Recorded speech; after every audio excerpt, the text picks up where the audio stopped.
Chapter 2205. Little Hachi froze. Her long eyelashes fluttered as she quickly glanced at Tsunee. Tsunee dropped the last stone in his hand with a calm expression. Little Hachi instantly exhaled and slumped onto the stone table. Big brother, can't you give me some privacy? She hadn't even said anything. Big brother would know everything. I was still thinking of giving Master a surprise. She grumbled unhappily. Tsunee glanced at her and asked, "Can this be considered a surprise?" Then the threshold for this surprise was too low. Little Hachi was speechless. This person was too perverted. Tsunee seemed to have heard her thoughts and asked calmly, "What did you say?" Little Mina immediately sat up straight and gave him 2 thumbs up with a look of admiration. "I said that Big Brother's plans are flawless. He can predict things like a god. He's really amazing." Little Hachi was really impressed. Hua Shuang glanced at Little Hachi and was a little surprised. "Little Hachi, I haven't seen you in a few years, but your bootlicking skills have improved." Little Hachi was speechless. "Second brother, you flatter me. Your sharp-tongued ability is also better than before." Actually, Hua Shuang wasn't like this at first. Ever since she started raising animals and vegetables with Shi Fang, she was infected by him. After so many years, she didn't get any better. It's too much of a loss to exchange medicine for those things. I would only agree if there was a hole in my brain. Little Hachi snorted. Even if she could refine it, she wouldn't be willing to do so. Tsunee nodded. Although her mountain is big, there are only so many things. You have enough for now. It's fine if you don't go. Little Hachi looked at him strangely. "Big brother, how do you know all this? You been to Herb Mountain?" Tsunee paused and put away the items on the table before saying calmly. He calmly said, "With your standard, you can only refine these things. As for more, do you need it now?" Little Hachi raised her eyebrows in dissatisfaction. "That's not necessarily true. Then we'll talk about it when you can do it." After saying that, Tsunee got up and left. Little Hachi stuck out her tongue at his back. In the blink of an eye, it was the second day. On the star passage, Chu Liwei looked at the profound formation beneath his feet and exhaled softly. Then, she lifted her foot and left the star passage. When the crowd saw this, there was an uproar. Was he finally unable to persevere and was about to give up? "Yo, why aren't you watching anymore?" Xiao Ran asked curiously. Chu Liwei smiled. "Nothing, I just want to rest." Everyone secretly exchanged glances. Even though he put it nicely, it was probably because he was unable to comprehend it and was trying to find a way out for himself. But this was normal. People who try to walk the star path often did so there was nothing to say. Moreover, Chu Liwei had comprehended so many profound formations and walked so far in such a short period of time. "That's fine. You haven't been back for a few days, right? Change your brain and come back to fight again." Xiao Ran was also very open-minded as he said with a smile. Chu Liwei nodded and thanked him before heading back to her residence. After she left, the crowd of onlookers gradually dispersed. Chu Liwei quickly returned to her courtyard. "Master, you're back." Little Hachi was resting on a wrought-tan chair in the courtyard and immediately wanted to get up when she saw her. "Just rest. I'll go back and calm down first," Chu Liwei said. Little Hachi blinked and lay back down. "Oh, okay. Then rest well, Master." Chu Liwei returned to her room, locked the door, and took a deep breath. After a long while, she gritted her teeth and said word by word, "Those are actually the profound formations of a great mystic king master." When she saw them back then, Debeo clearly said that they were profound formations of a mystic king master. Chapter 2206. Chu Liwei felt that he had been deeply deceived. Back then in the Scarlet Moon Desert, how much effort had she put in to comprehend those incomparably complicated, profound formations? There were even a few times when he was caught by Debao and scolded because he really couldn't remember. At that time, she only thought that her talent was limited, and she was worried that she would let down Debeo's expectations. She felt guilty for a long time. In the end, he had taken something that was far beyond her realm and forced her to cultivate. Unfortunately, she was too innocent at that time.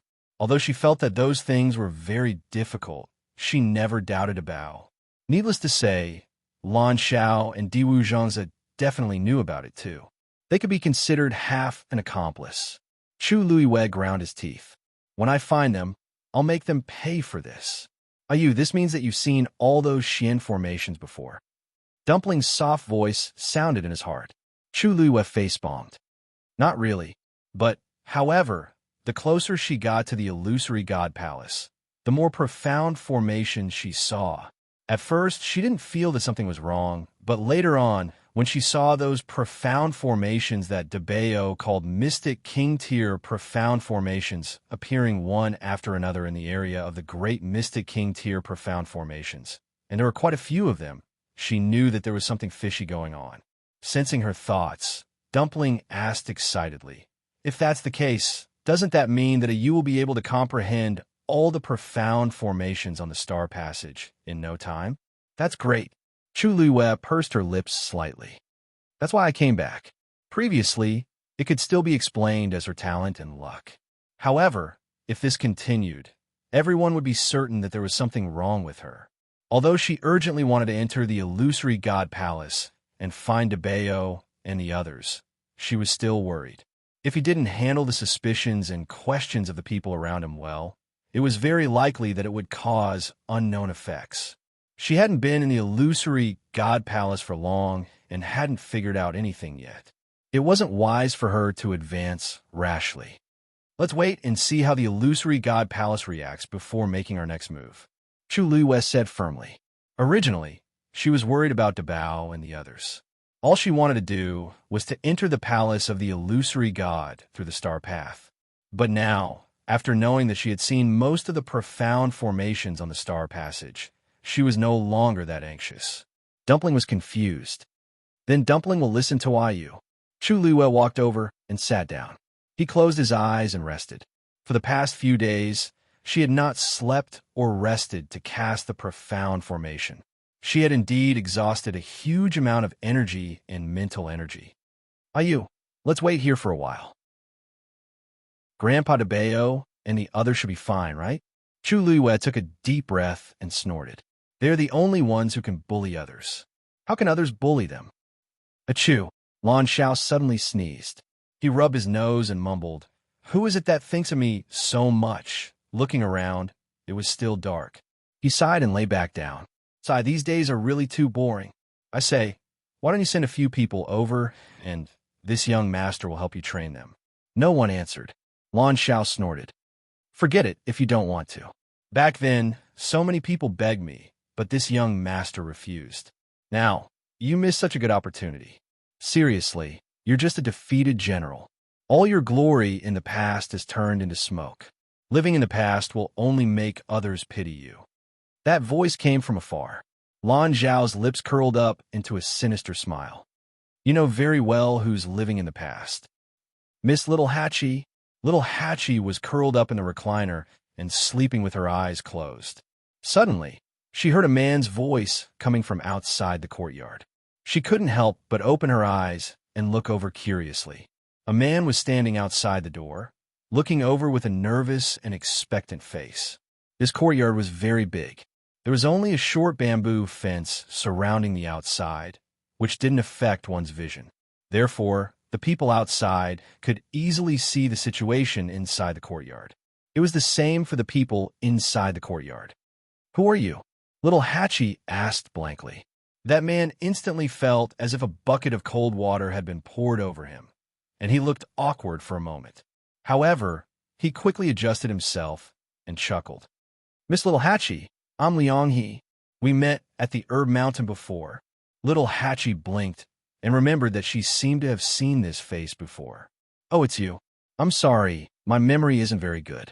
Usually, I don't remember people who aren't especially good-looking."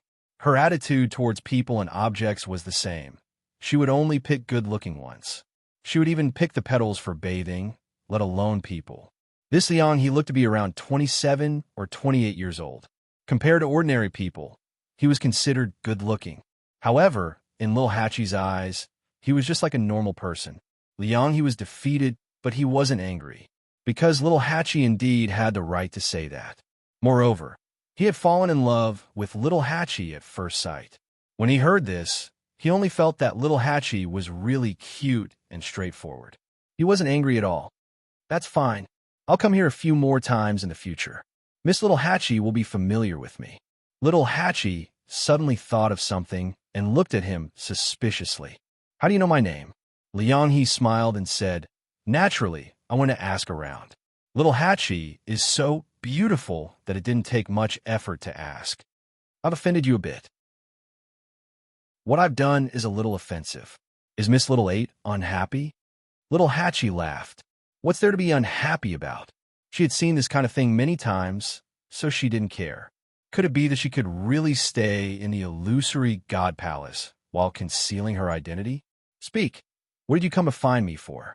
If there's nothing important, I'm going to rest. Yes. Liang hastily said. Previously, Miss Little Hatchie said that you wanted the soul sky fruit. I came here to give it to you. I brought all the things that Miss 8 has taken a fancy to. Little Hatchie was originally lazy, but when she heard this, she immediately revealed a surprised expression. All of them? There are more than 100 of them. Liang chuckled and said eagerly, That's right. Yes, they're all here. Little Hatchie raised her eyebrows and looked at him with a questioning gaze. She said with a smile that wasn't a smile, Won't the 8th divine emissary be angry if he knows what you've done?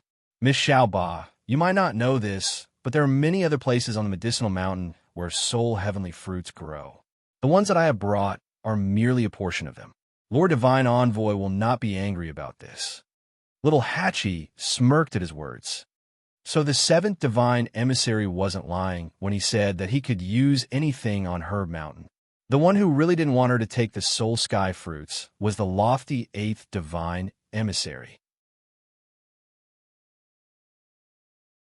Chapter 2207. As if reading her mind, Liang hurriedly said, Miss Little Hatchie, don't be angry. The 8th messenger isn't targeting you, but he's targeting everyone who doesn't have a bloodline totem, right? Little Hatchie replied. Liang's expression was a bit awkward. Actually, you can't say that.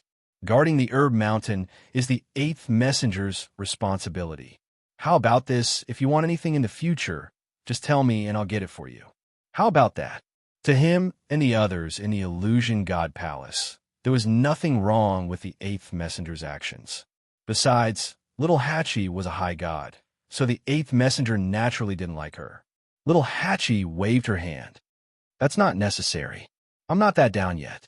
Liang sensed that she seemed to be angry, so he didn't dare to barge in and make her even angrier. Then these soul heavenly fruits? You can keep them for yourself. Little Hatchie sneered in her heart and lay back down, showing that she had no interest in continuing the conversation. Liang was a bit embarrassed, but seeing her impatient expression, he could only say, I don't need these things. I'll leave them with Little Hatchie. Have a good rest. I'll come back another day. After he finished speaking, he actually really placed the over 100 heavenly soul fruits at the door. With every step he took, he would turn around and leave reluctantly. Hua Shuang walked out of the house and glanced at Liang, who had already left. Little Hatchie, he's kind enough to give them to you. You really don't want them? It's just a bunch of soul heavenly fruits. What's so special about them? Little Hatchie rolled her eyes. If I really want something, can't I just snatch it myself? Why would I need someone to give it to me? Besides, there's so many people who want to curry favor with me. If I accept all those things, won't I die of exhaustion? Hua Shuang laughed and nodded in agreement. That's true.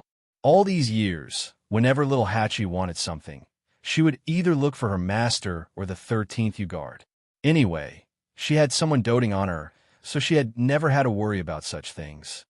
Little Hatchie, I think you really need to refine something. The words on your tongue have almost faded by half. Hua Shuang reminded. Little Hatchie dragged her voice. I know. Xu Jing returned to the illusory shrine and bumped into Jin Lai. Jin Lai nodded in greeting and was about to leave. Wait. Xu Jing stopped him. Jin Lai turned around. What's the matter? Xu Jing nodded and asked, Were you the one who brought in those high gods without bloodline totems? Jin Lai's expression did not change. Yes. What's wrong? Shu Jing frowned. Don't you know what's going on? How can such people be let in? For so many years, such people have never come to the illusory shrine. They crossed the sea, got on the bridge, and reached the divine gate. Naturally, they are qualified to come in. Jin Yinlai interrupted him and stared at him. What? Did any of them offend you? Shu Jing suppressed the anger in his heart. No, I just feel that it's strange to see such people in the illusory shrine. Are you doubting me? Shu Jing's heart skipped a beat. He immediately denied it. That's good. Jin Yinlai was much taller than Shu Jing. Standing in front of her, he naturally had a strong sense of oppression.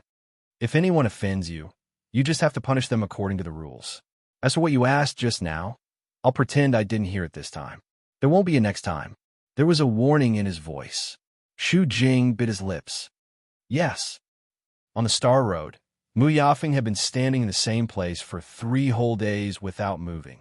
She stared at the Xian formation under her feet and frowned. Countless possible patterns were sketched in her mind, but they didn't match. This Xian formation was really difficult to comprehend. She knew very well in her heart that she would not be able to solve this problem without a month or so. It was just that she had just solved a few Xian formations. If she gave up and went back now, she really felt that she would lose face. She had been on this path for too long. In the beginning, everything went smoothly, but gradually, the Xian formation became more and more difficult to crack. Every step forward required a huge amount of energy and a price. She couldn't remember how many times she had gone back and forth. And every time, the time she stayed on this path became shorter and shorter. The closer she got to the illusory shrine, the more difficult the Xian formation became. It wasn't something she could understand after studying it for a few days. Even if she didn't go back now, she wouldn't be able to move forward for a long time. Although there were no onlookers on both sides of the Star Road, she knew that there were still many people watching her. All her actions and performances here would spread throughout the illusory God Palace in a very short time. Anyway, no matter what she chose, she would inevitably be talked about. If you can't understand it for the time being, you can go back and study it carefully. A familiar voice came. Mu Yafeng looked up and saw the person who came. She bent her knees and bowed. Greetings, 7th Oracle. I want to try again. Jin Yinlai shook her head. This Xian formation is more complicated than you think. Back then, I used a full 3 months to barely understand a little. It was already a year later when I completely understood it. There's no point for you to stay here for a while longer. Hearing this, Mu Yafeng's expression wavered. After a moment, she finally sighed. I'm sorry to disappoint you. That's not true. If this Star Road was really so easy to traverse, there wouldn't be so few people who pass through it in tens of thousands of years. You're already very outstanding. You don't have to give yourself so much pressure. Mu Yafeng's mood finally eased a little. Jin Yinlai's words meant that she was still the one he thought the most highly of. Thank you, Oracle, for your advice. She was about to leave when she suddenly remembered something and looked back. By the way, where is that person now? I haven't heard anything these 2 days. Jin Yinlai's expression was as cold as ever. She already gave up 2 days ago and left the Star Road. I guess she's also stuck in some Xian formation. Mu Yafeng's eyes drooped slightly. That's a pity. I thought she could reach the Grandmaster Xian formation in one go. Jin Yinlai shook her head. You overestimated her. After all, she doesn't have a bloodline totem. You don't have to worry about it. Just focus on comprehending the rest. Yes. In a magnificent hall, Rong Xiu stood with his hands behind his back. Unlike before, he was now wearing a black robe. There was a hint of coldness and disdain on his cold and noble face. Swish! He raised his hand, and a bamboo scroll slowly unfolded in front of him. Rows and rows of names gradually appeared on the surface. It was the Pantheon record. There was a place that seemed to have been burned, and the name was blurry. A faint layer of gold shrouded it. Compared to the last time, the name had moved forward a lot. Chapter 2208. Shrouded in the golden light. The name was blurry and hard to distinguish. However, It contained an inexplicably powerful aura that made it different from the other names on the Pantheon record. Although the difference was very slight, it was real. Rongxiu raised his hand, and his slender fingers brushed over the name. The golden light grew brighter and shrouded the aura within. The aura that was about to overflow was gradually reduced, dissipated, and disappeared without a trace. The sound of footsteps echoed in the spacious hall. Master! Umo stepped forward and saw Rongxiu summoning the Pantheon record. He couldn't help but be shocked and knelt on one knee. Rongxiu moved his hand, and the Pantheon record was put away. It turned into a stream of light and quickly disappeared. Rongxiu turned around and looked at Umo, who said respectfully, Master, Madam has left the star path and has cracked the gigantic spirit formation. Rongxiu nodded slightly and didn't seem surprised. Umo hesitated for a moment and asked, Master, the palace of the illusory god. Wait and see. Yes. Umo was certain. It seemed that Master didn't plan to do anything for the time being. Is Yin go back? Rongxiu suddenly thought of something and asked. Umo immediately said, Yes. Tell him to stay put. If it's not necessary, there's no need for him to show up. Umo silently cried tears of sympathy for Yin Go in his heart. Since he was exiled, he had been thinking about coming back every day. It wasn't easy for him to wait for this day. But before he could be happy enough, he was grounded again. Sigh, how pitiful. Umo tried his best not to smile so widely. Yes, I'll go now. With that, he got up and left respectfully. Soon, only Rongxiu was left in the hall. Gigantic spirit formation. Rongxiu's lips curved up into a light smile. Looks like there's no hurry. Chu Luiwei rested in his residence for 3 days. After adjusting his condition, he went out. As soon as he arrived at the door, he saw a lot of natural treasures piled up outside. She glanced at them and found that they were all the more precious ones. She turned around and looked at little Hachi, who was curled up in the recliner. Little Hachi, where did these things come from? Little Hachi didn't even open her eyes. She turned over and mumbled sleepily, Someone gave it to me. Others? Is it a gift? Chulua blinked. Ever since they came to the illusory god palace, they had been discriminated against everywhere. There weren't many people who were willing to look at them in the eye, yet someone had actually sent them gifts. Moreover, he was very generous. Even from her point of view, this was definitely not a small fortune. Yeah, what's his name again? Oh, I forgot. Chu Luiwei was speechless. Master, that was sent by Liang He.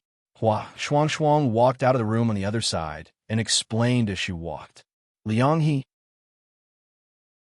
Chu Luiwei was unfamiliar with this name.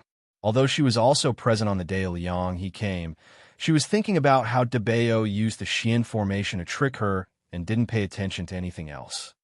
Yes, ever since little 8 and I went to the herb mountain a few days ago, Liang He has been coming over every day. Every time, he would send some herbs over. Little Hachi snorted. I already said that I don't want it, but he insisted. What can I do? The meaning of rejection couldn't be more obvious. Unfortunately, Liang, he was also stubborn. He didn't care about being splashed with cold water every day and was very persistent. Although he came to deliver things, he never rashly came in. Every time, he would leave after saying a few words. From a certain point of view, he knew his limits. Little Hachi was indifferent to this. Seeing that she couldn't persuade him, she simply let him be. After a long time, he will give up.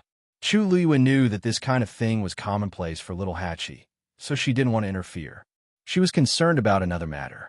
Aren't the things on the herb mountain allowed to be used freely? Why does Liang he still send them over every day?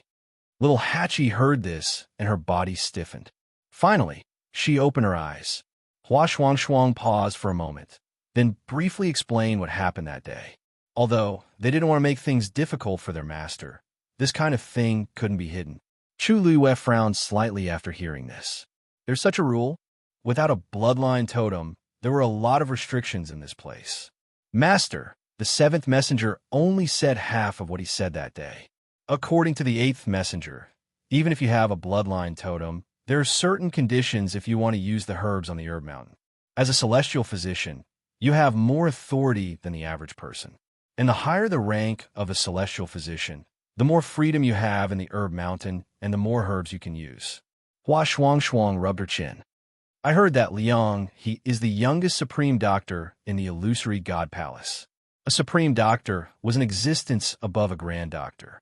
Chu Yoyue's eyes flashed slightly. She looked at little Hachi and laughed teasingly. Little Hachi, it seems that the one pursuing you this time is a genuine young talent. Little Hachi's red lips curled. His looks are average, no. Chu Lua knew that she had always been obsessed with looks, so she was just joking. However, according to this rule, it will be troublesome if we want to go to the herb mountain to get herbs. Although she didn't have any herbs on hand right now, there were clearly many good things on the herb mountain. It would be a pity if she missed this opportunity. Little girl, if you really need herbs, you don't have to go to the herb mountain. Xiao Ran's voice came from outside the door. Chu Luiyue smiled and went to open the door. Senior Xiao Ran, why are you here? Xiao Ran shrugged. It's been a bit boring in the house for the past 2 days, so I came out for a walk. When I passed by, I heard you guys talking about the herb mountain, so I came. Chu Lua nodded and asked, what did you mean by that? Xiao Ran bit the toothpick in her mouth and smiled. You guys have been in the illusory god palace for a while, but you don't even know this? There are so many of you. Could it be that you've been here all this time and haven't walked around? Chu Luiyue was silent for a moment. Now that she said it, it really was. Seeing Chu Luiyue's reaction, Xiao Ran was speechless and helplessly shook her head. Actually, other than the herb mountain and lightning pool, there are many other interesting places in the illusory god palace. Why are you guys always here? As for the herbs, it's not just you guys. Many cultivators who aren't celestial physician or aren't strong enough have the same problem. They usually go to the precious treasure pavilion to buy them. The price is fair and the items are good. Precious treasure pavilion, Chu Luiyue subconsciously said with a surprised expression. Xiao Ran was stunned. Yeah, it's the biggest shop in the illusory god palace. Not only do they have herbs, they also have many other treasures. Why? Is there a problem? Chapter 2209. Chu Luiyue came back to his senses and smiled. It's nothing. It's just that the name sounds familiar. I've heard of it before. Xiao Ran didn't mind. Anyway, the name of this place is always the same. Chu Luiyue thought about it and agreed. But it was quite a coincidence. You're saying that there are other treasures besides herbs? Yes. You're new here, so you don't know. Many cultivators in the illusory god palace have a close relationship with the precious treasure pavilion. For example, the higher-ranked celestial physician can take some herbs from the herb mountain. They can sell these herbs through the precious treasure pavilion and make a profit. This way, they can also give it to those who can't take herbs from the herb mountain. Everyone can take what they need, so why not? For example, Chu Luiyue, if he wanted to enter the herb mountain, he had to provide a grand physician level pill. This was a huge price and not worth it. If he chose to go to the precious treasure pavilion, he could get what he wanted at a lower cost. Overall, this was beneficial to everyone, except for the 8th Divine Envoy. If that's the case, the 8th Divine Envoy has no objections. Little Hachi and the others only wanted to take some soul sky fruits, but they were rejected by the 8th Divine Envoy. The existence of the precious treasure pavilion would undoubtedly reduce the benefits of the 8th Divine Envoy. But the 8th Divine Envoy actually accepted it? Xiao Ran sneered. Of course she has objections, but it's useless. She can control the herb mountain, but she won't dare to touch the precious treasure pavilion. Oh, why is that? Chu Luiyue was curious. The divine envoys had a very high status in the illusory god palace. What kind of background did the precious treasure pavilion have to not be afraid of them? Isn't it simple? It's because of the person in the precious treasure pavilion. She can't afford to offend him. As Xiao Ran spoke, he looked around, as if he was a little afraid. Actually, very few people dare to mention that person in the illusory god palace. I'm just mentioning it to you today. You know it in your heart. Chu Luiyue had a question in his throat, but he swallowed it down. Thank you. What's there to thank me for? Xiao Ran shook his head unconcernedly. He put his hands behind his head and walked 2 steps before he turned around and said, "All right, I see that you're quite talented as a mystic cultivator. If there's anything you don't understand, just look for me. I'm really too bored." Chu Liwei had heard him say this more than once.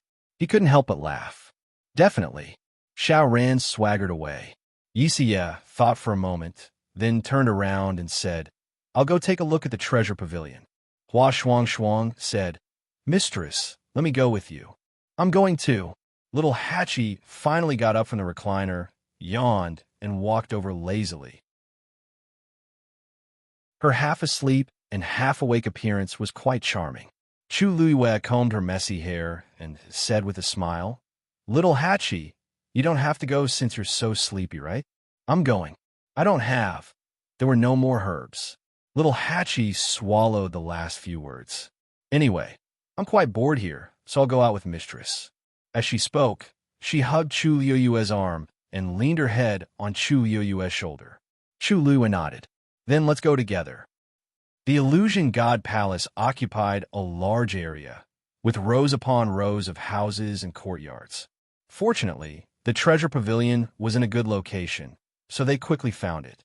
There were many people on the way who were also heading in the same direction as them. When they arrived, they confirmed that those people were indeed heading for the Zhenbao Pavilion. At this time, people were coming and going in front of the treasure pavilion. It was very lively. Chu Liwei stood still and looked forward.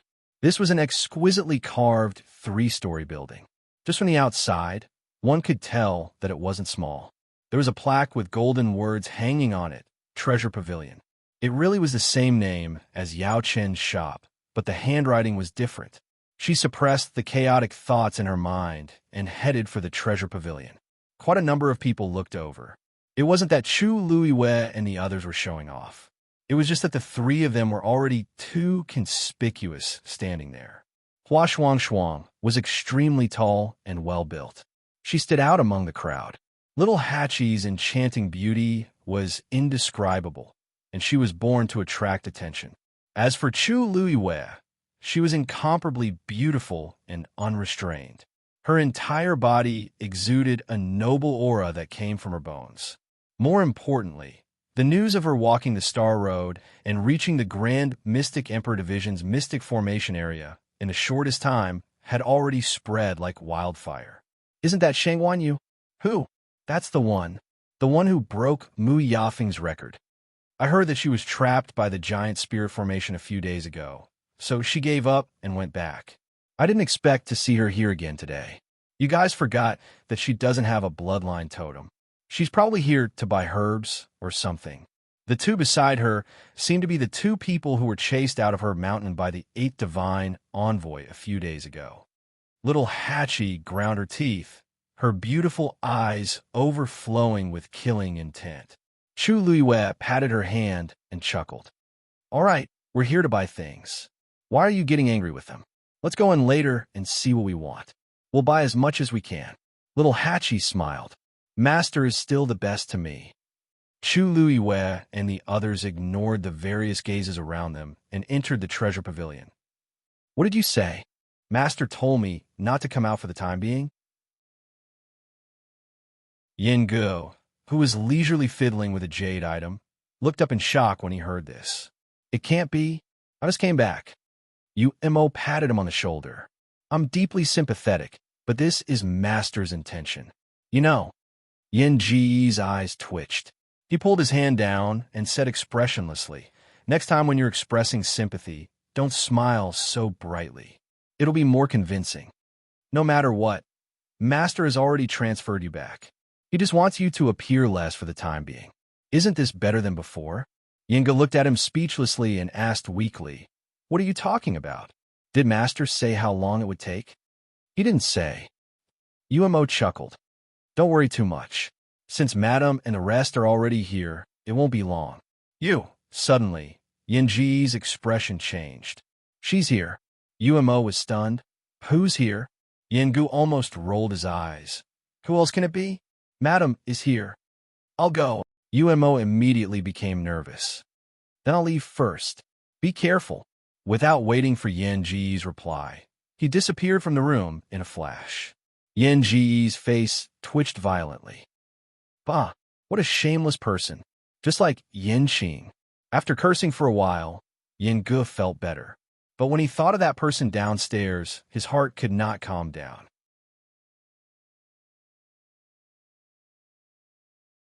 Chapter 22:10. The space inside Jinbao Pavilion was bigger than it looked from the outside. The entire first floor was a huge, square exhibition hall. The four walls were inlaid with long cabinets made of white crystals. All kinds of treasures were placed on the cabinets in picturesque disorder. In the middle, there was a spiral staircase. In front of the staircase was a counter. A middle-aged man was standing there. He looked like the person in charge. Other than him, there were no other servants on the first floor. Instead, more than 10 customers were strolling around casually. According to Xiao Ran, Jinbao Pavilion had a powerful backer. Even the 8th divine envoy didn't dare to offend them. It was no wonder that this place looked so relaxed. They weren't afraid of anyone causing trouble. Unless there was something wrong with your head, you wouldn't offend Jinbao Pavilion. Seeing Chu Luiwei and the others enter, everyone in the room looked over with different expressions. Curiosity, inquiry, disdain. Chu Luiwei was about to walk to the side when she suddenly felt a gaze land on her. Her heart skipped a beat, and she looked up. A woman in a long green dress was looking at her. This woman looked to be in her 20s. She had a graceful figure and was delicate and elegant. There was a faint arrogance between her eyebrows. Chu Luiwei didn't recognize her, but the other party's gaze made her feel a little strange. "You're Shangwan Yu?" she asked softly. Chu Luiwei nodded. "Yes. May I know who you are?" "Sister Yafeng, why are you greeting this kind of person?"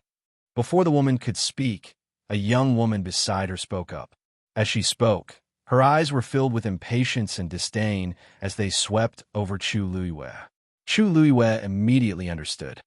"So it's Miss Mu." Mu Yafeng looked at the woman disapprovingly. "Miss Shangwan is extremely talented as a mystic cultivator. You can't be so rude." As she spoke, she smiled faintly at Chu Luiwei. "I heard that Miss Shangwan broke the record. I'm really impressed." The woman pursed her lips and said softly, "So what? Without a bloodline totem, he wouldn't be able to walk for long. What's it to show off now?" Chu Luiwei raised his eyebrows slightly.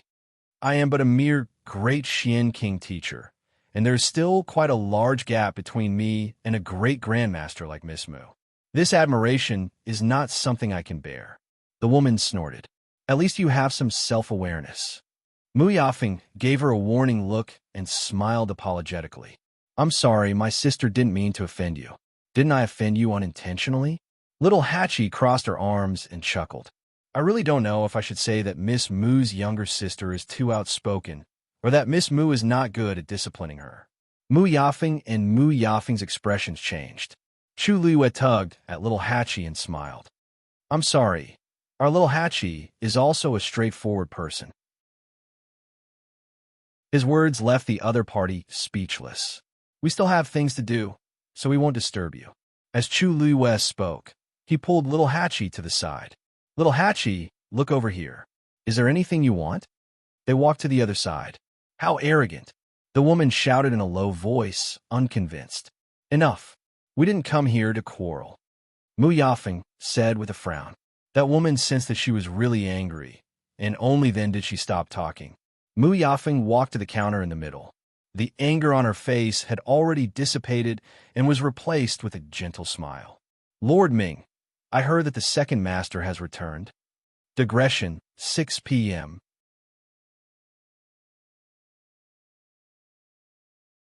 Chapter 22:11.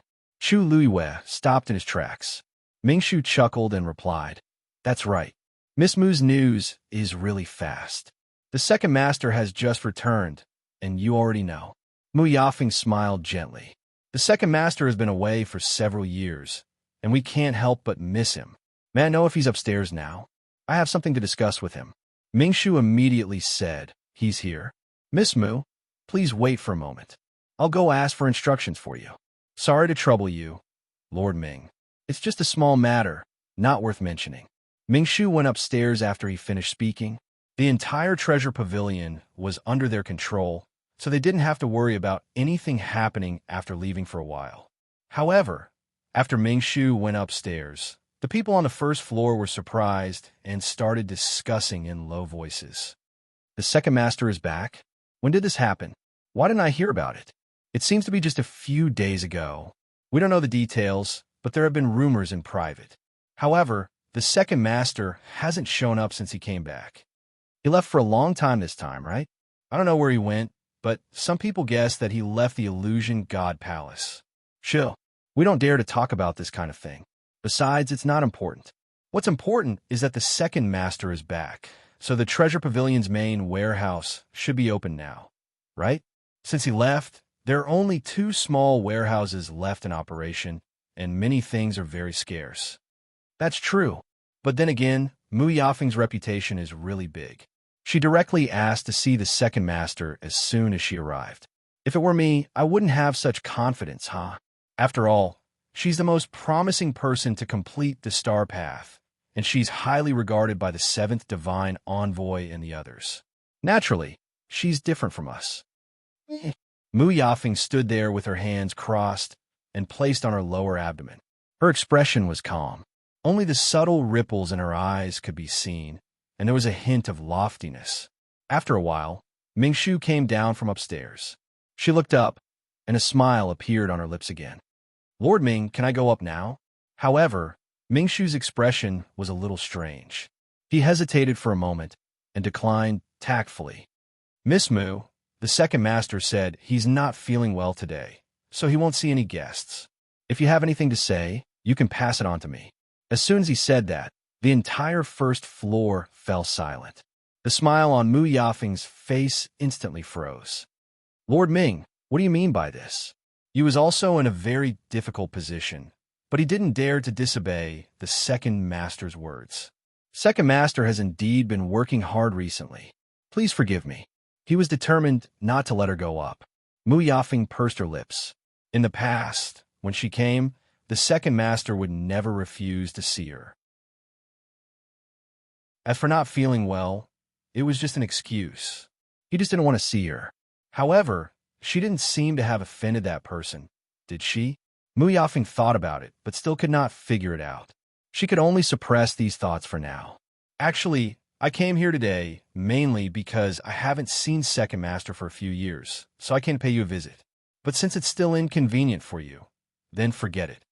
Zhao heaved a sigh of relief, and the smile on his face became much more sincere. Thank you for your understanding, Miss Mu. Then you can take a look around. If there's anything you like, just tell me. Mu Yafeng smiled faintly. You're too kind. Is the second volume of the mythical diagram of fire on the second floor of the Treasure Pavilion still there? Mingshu said. This? It's still there. The mythical diagram of fire was divided into 2 volumes. It recorded thousands of Grandmaster-level Xian formations and had rather detailed annotations. It was extremely beneficial for the cultivation of Xian masters. In comparison, the first volume was simpler, while the second volume was much more difficult.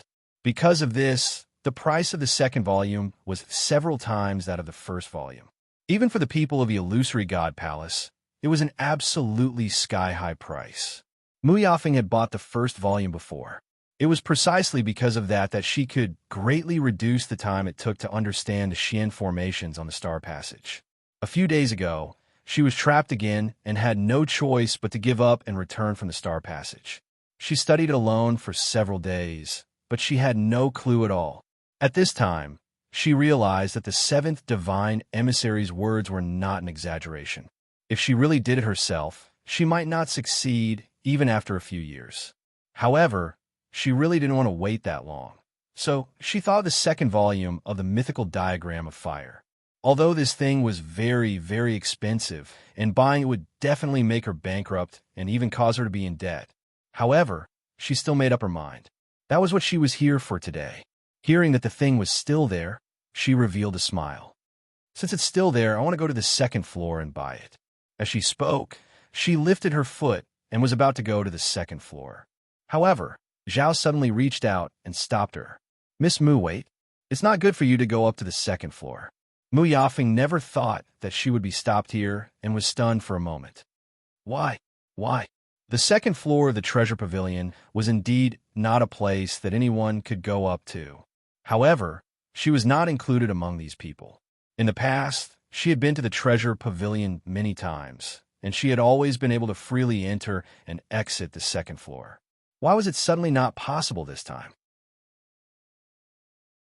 Is Lord Ming worried that I can't afford the second volume of the mythical diagram of fire?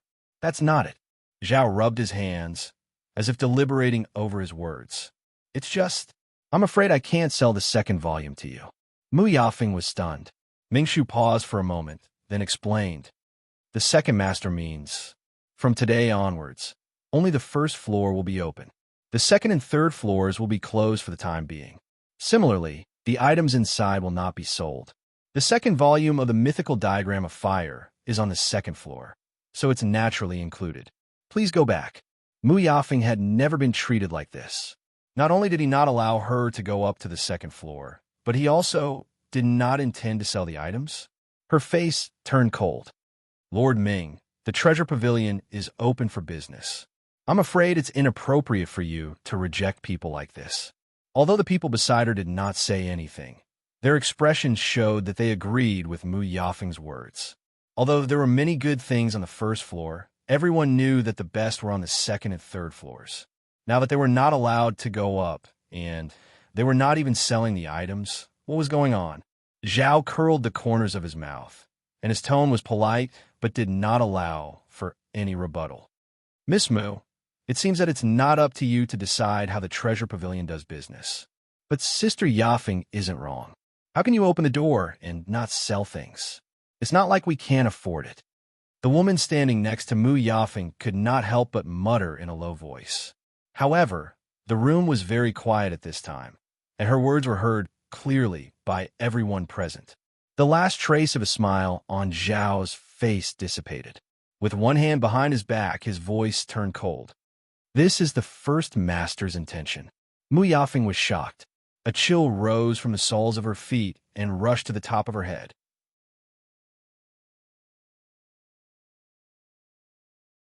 Chapter 22:12. This treasure pavilion was founded by the first master. Even if everything here was burned down, the first master would only be there for the show, let alone closing it down. Miss Mu, I know that the seventh divine emissary thinks highly of you, but even if he came here personally today, he can't go up to the second floor. Please consider it carefully. Zhao was trying to persuade them nicely, but he was very unhappy with Mu Yafeng and her servant's attitude. The reason why he was being courteous was because of Jin Yunlai. Unfortunately, Mu Yafeng didn't seem to realize this. She hadn't even finished the star path, but she was already putting on airs. It was really funny. Although Ming Shu didn't say these words clearly, his expression couldn't be more obvious. Mu Yafeng only felt her face burning as if she had been slapped hard. She had been in the illusory god palace for so many years. Because of the seventh divine emissary's support, the others had always been very polite to her. This was the first time she had been rebuked like this. However, the other party was someone she couldn't afford to offend. Then we'll come back another day. Miss Mu, I won't see you off. Ming Shu's casual words almost choked Mu Yafeng to death. She hurriedly said goodbye and pulled her servant away. The atmosphere on the first floor instantly became very awkward. Soon, the others left one after another. Soon, only Chu Luiwei and the other two were left on the first floor. It wasn't that they had other ideas, but they didn't want to make a wasted trip. In any case, the master and servant trio were quite generous. Master, I want this, and this. Little Hachi pointed at a few herbs in the long cabinet. Chu Luiwei raised his eyebrows slightly. You know how to choose. All of them were expensive items. Little Hachi blinked. Master, will you buy them? Chu Luiwei gently knocked her forehead. Yes. As soon as he said that, Ming Shu's voice was full of praise. This lady has good eyesight. Chu Luiwei turned his head and saw that Ming Shu had unknowingly arrived beside them. At this moment, the coldness on his face had completely disappeared and was replaced by a warm smile. These are all top-notch medicinal herbs. Chu Luiwei was speechless. Wasn't this Lord Ming very arrogant just now? Why did she suddenly become so enthusiastic in the blink of an eye? With Jean Bao Pavilion status, it seemed that there was no need for them to praise themselves like this, right? However, these thoughts only flashed through his mind. Since the other party had given her so much face, she naturally welcomed it. Chu Yoyue's red lips curved slightly. The things in the treasure pavilion are naturally the best. He smiled and cupped his hands. This humble one has long heard of Miss Shangwan's great name. I'm really happy to see him today. Miss Shangwan, please take a look. If there's anything you want, just tell me. If there wasn't any here, there were plenty in the storehouse. Chu Luiyue was speechless. Isn't this Lord Ming a little too enthusiastic? This is completely different from his attitude towards Mu Yafeng and the others just now. Thank you, Lord Ming. We came here today because of your reputation. As for what we want to buy, we'll have to take a look for a while. Why don't you go ahead first? Ming Shu chuckled. No hurry, no hurry. Aren't there only a few of you left in the shop now? Chu Luiyue was speechless. Then, thank you in advance, Lord Ming. What are you thanking me for? Ming Shu waved his hand and walked to the long cabinet filled with precious medicinal herbs. Look, these Fujian orchids are all thousands of years old. They were just picked and are very fresh. And this spirit bamboo is specially cultivated with ice spring irrigation.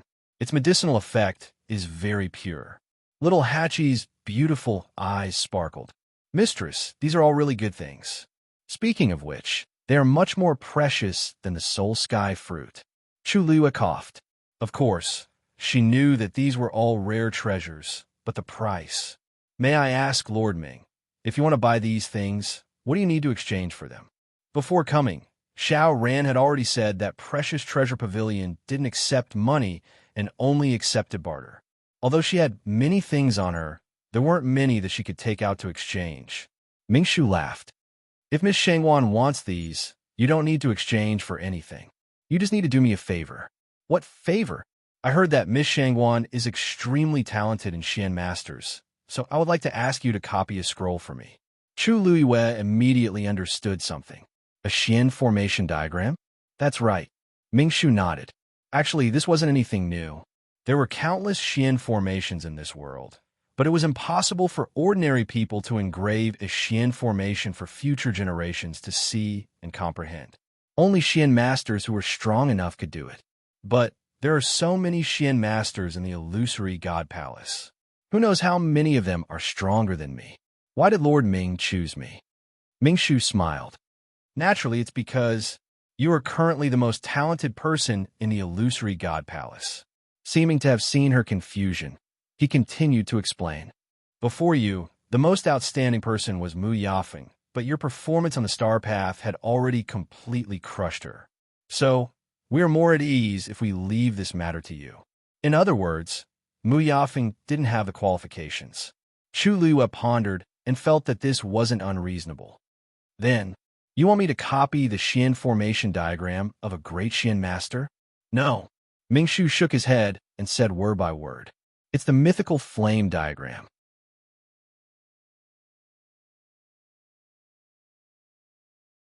Chapter 22:13.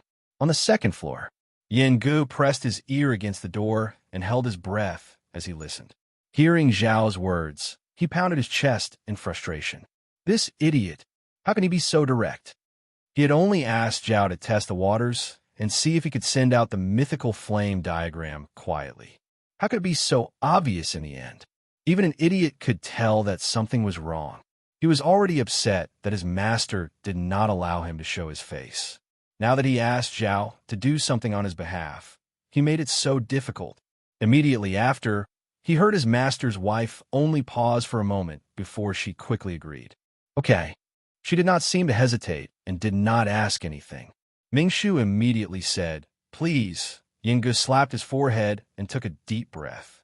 He had not been back for a few years, but this idiot did not improve at all. He could not count on him, but fortunately, he had given it away. He would take it one step at a time. Miss Shangwan, please follow me. Hearing that the two were about to go upstairs, Yinggu quickly took a few steps back and completely concealed his aura. After taking 2 steps, Zhao suddenly thought of something and looked at little Hachi and Hua Shuang Shuang. Well, if you have taken a fancy to anything, just take it. I only need to make a list. In the future, these will all be on Miss Shangwan's account. The few of them were smart people, so they immediately understood what he meant. Only Chu Luiwei could go up to the second floor. Chu Luiwei did not mind and looked at the two. Just take your pick. You can go back when you're done. I might be a little late. Hua Shuang Shuang said, Master, we have nothing to do when we go back.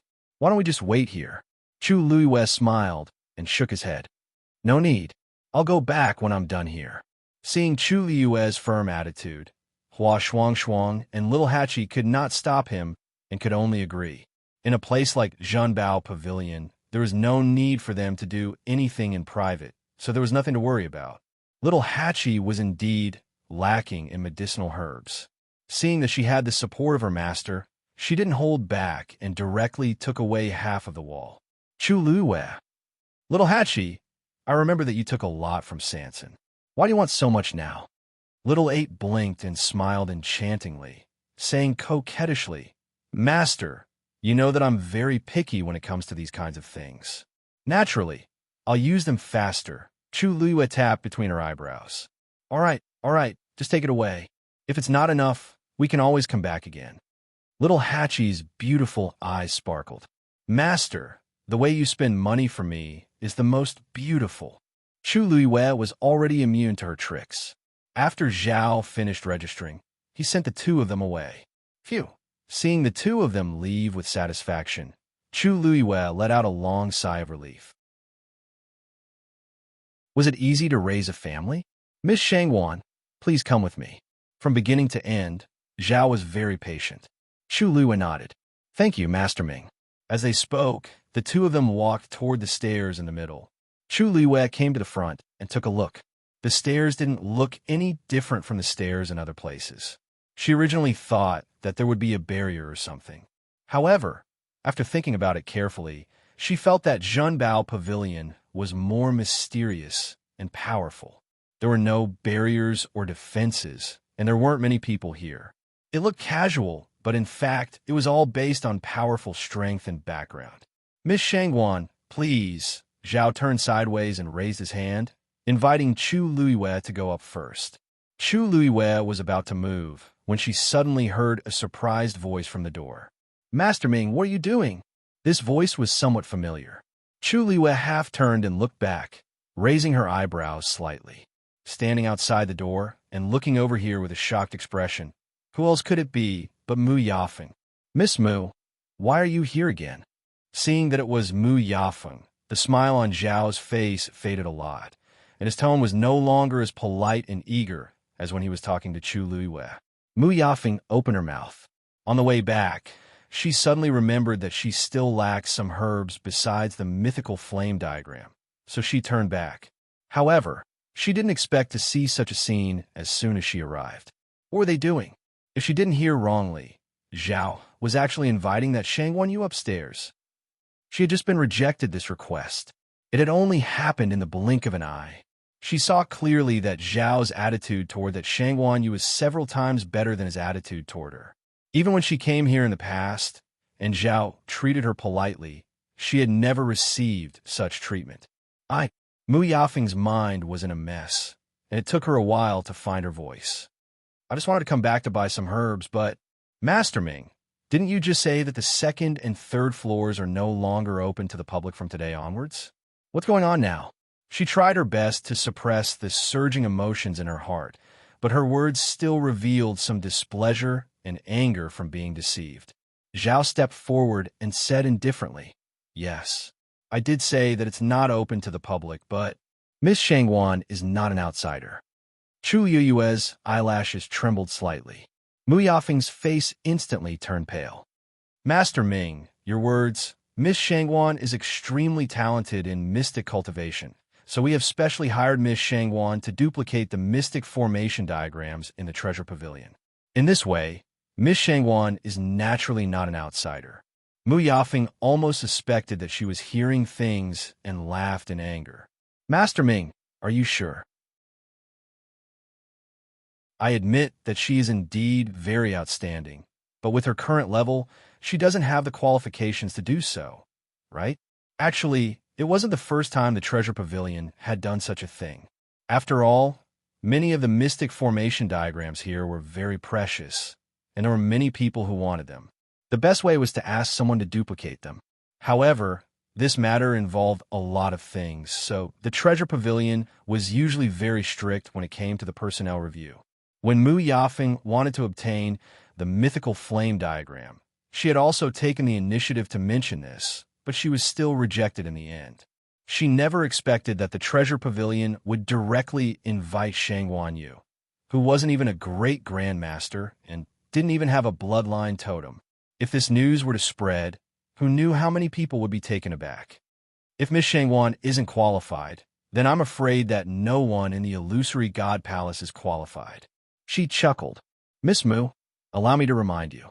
When you walked the Star Road, it took you a total of 27 days to walk from the Heavenly Gate to the Grand Mystic Monarch Division's Mystic Formation area.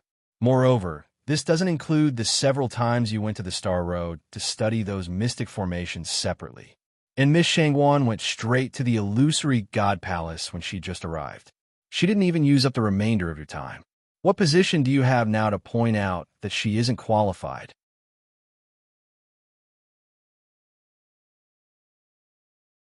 Chapter 22:14. Mu Yafeng had never thought that there would be a time when she would be humiliated like this. Even if the other party didn't say a single vulgar word, even if the other party's attitude was still polite and courteous. But those words still made her blush and extremely embarrassed, because they were all the truth. In the illusory God Palace, geniuses were as common as clouds. The fact that she could have her current reputation and status was enough to prove that she was indeed very outstanding. But something like talent was most afraid of comparison. If you were first, then others naturally had nothing to say. But if one day, a person suddenly appeared and easily crushed you, how would you feel? Mu Yafeng didn't like Chu Luiyue from the start precisely because she knew too well what kind of shocking talent it meant to be able to complete that segment of the Star Road in just a few days. Previously, she could still comfort herself that she was just a great mystic king teacher and there was nothing to take to heart. But now, Qi's actions were equivalent to exposing everything. It bluntly reminded her that she was indeed inferior to Qi Wuyao. Although Miss Shangguan is only a great mystic king teacher now, I can foresee that she should be able to break through to great grandmaster before long. Miss Mu, you're also a mystic master, so you should know how important talent is to a mystic master. Martial artists could perhaps make up for their lack of talent through hard work, but mystic masters really couldn't. Without comprehension and spirit energy, even if you stared at a Xian formation diagram for 10 or 100 years, you still wouldn't be able to comprehend it. The higher the level, the more obvious the difference in talent between mystic masters was. This was also why they had rejected Mu Yafeng's request. There was no other reason other than they didn't think highly of her. Although Ming Shu didn't say these unspoken words, how could Mu Yafeng not understand? She slowly clenched her fists in her sleeves. All right, Miss Mu said you wanted some medicinal herbs. It's nothing important. Since Lord Ming is busy today, I'll come another day. Mu Yafeng gritted her teeth and tried her best to keep her expression calm. Then I won't send you off. Lord Ming smiled and looked at Chu Luiyue. Please. Chu Luiyue nodded slightly and walked up the stairs. Mu Yafeng turned and left.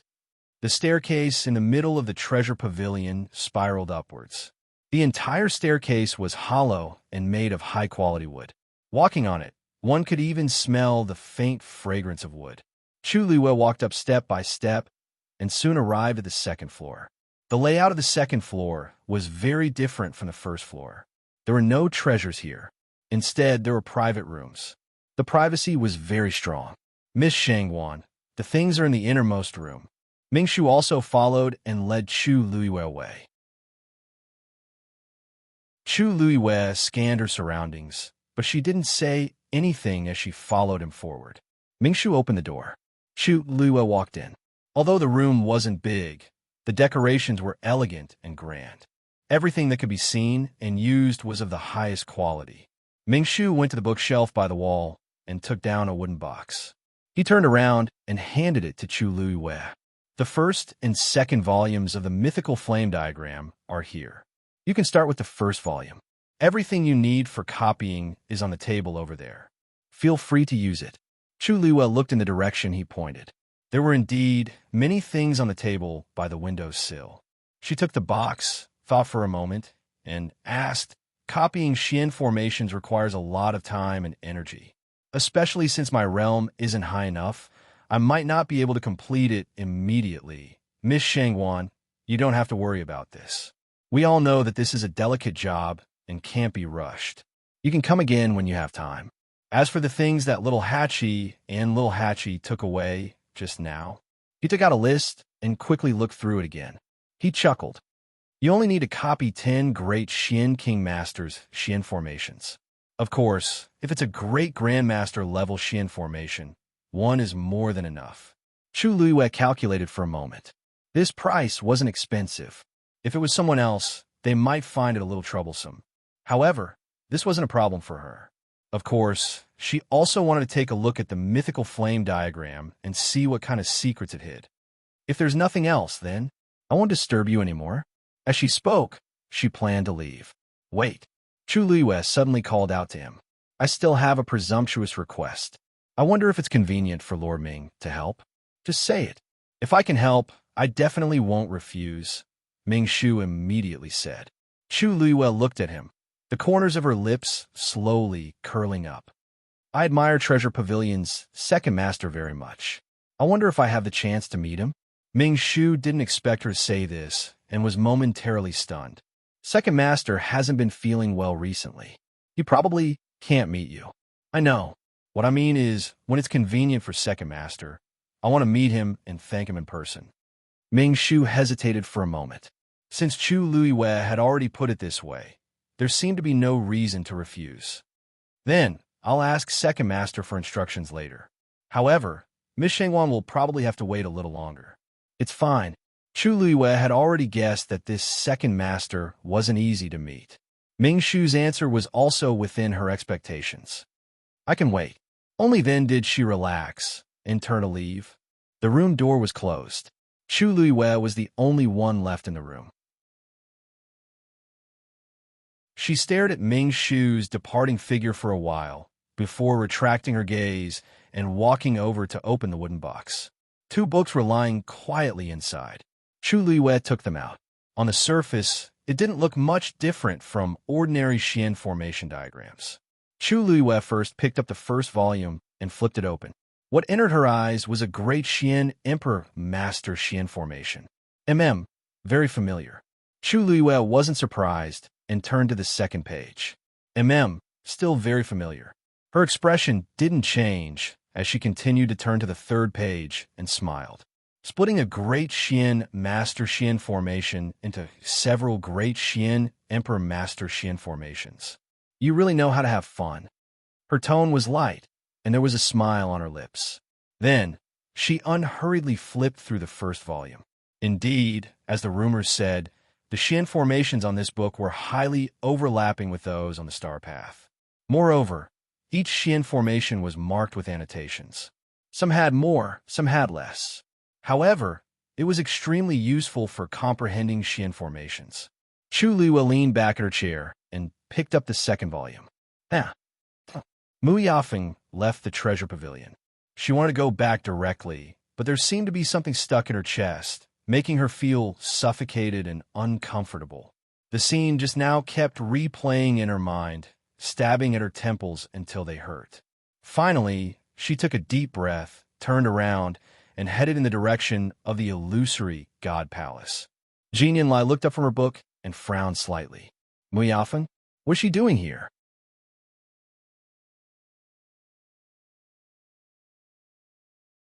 Chapter 22:15. I don't know. I just happened to come back from her mountain and bumped into her outside the palace. Xu Jing shook her head. Judging from her complexion, she doesn't look well. Even though Mu Yafeng hid it well, Xu Jing had been the 8th divine emissary for so many years. She should be able to tell what she was thinking. Jin Yanlai thought for a moment, then got up and walked outside. In the entire Illusion God Palace, there were very few people who were qualified to enter and leave the Illusion God Palace freely. Even if Mu Yafeng was about to finish the Star Path, she still needed to wait outside the Illusion God Palace for instructions. By the way, I heard that someone broke Mu Yafeng's record a few days ago. Xu Jing suddenly thought of something and asked, "If I remember correctly, it seems that this person's speed is faster than yours?" But that was a long time ago. Moreover, divine emissaries were highly respected. Ordinary people would not casually pick someone and compare them to divine emissaries. Jin Yinlai said, "That person is called Shang Wanyu. Her talent is not bad, but unfortunately, she doesn't have a bloodline totem." Xu Jing's expression changed slightly. No totem? Then, she suddenly thought of the fairy-like woman she met at Herb Mountain. It seemed that they were together? Xu Jing's expression became a lot calmer. "I see. That's indeed a pity." Jin Yinlai noticed that her tone was a little cold, but she didn't care. Arriving at the gate, Jin Yinlai saw Mu Yafeng at first glance. Mu Yafeng immediately went forward and bowed. "Greetings, seventh divine emissary. Aren't you studying the Xian formation? Why are you here today?" Jin Yinlai went straight to the point. Mu Yafeng lowered her head slightly and said, "As you said, it's indeed very difficult to crack the Xian formation. I wanted to go to the treasure pavilion to look for the second volume of the mythical flame diagram." Jin Yinlai narrowed her eyes, but didn't say anything. In the Illusion God Palace, many Xian masters yearned for the mythical flame diagram, and many of them bought the first volume. However, the second half of the book was very expensive, and very few people could afford it. Mu Yafeng was determined to win the Star Path, so it was normal that she was willing to pay such a huge price to get it. But Lord Ming refused to sell the second half of the scroll. Furthermore, he said that from today onwards, the items on the second and third floors would no longer be sold to the public. Jin Yinlai frowned. "So sudden? What's the reason?" In his memory, Zhan Bao Pavilion rarely acted like this. Lord Ming only said that the second master is not feeling well, and this is also the first master's intention. Upon hearing those words, Jin Yinlai's expression changed. "In that case, you should give up on the second half of the mythical flame diagram." "Of course, I know that." Mu Yafeng bit her lip. "That's why I left at that time." But who would have thought that Lord Ming would actually invite Shang Wanyu to the second floor, and even invite her to copy the Xian formation diagrams from the Precious Treasure Pavilion? "What did you say?" Jin Yinlai was also shocked by the news. "They chose Shang Wanyu?" Mu Yafeng nodded. "They originally went to the Precious Treasure Pavilion to buy herbs, but for some reason, Lord Ming. Also, according to Lord Ming, as long as Shang Wanyu helps to copy the Xian formation, they can freely use the herbs and other items in the Precious Treasure Pavilion. How can that be?" Before Jin Yinlai could speak, she heard Xu Jing's voice behind her. She furrowed her thin brows. They couldn't get the herbs on the Herb Mountain, so they set their sights on the Precious Treasure Pavilion. Jin Yinlai immediately frowned and asked in return, "You banned them from going to the Herb Mountain?" Digression, come at 6.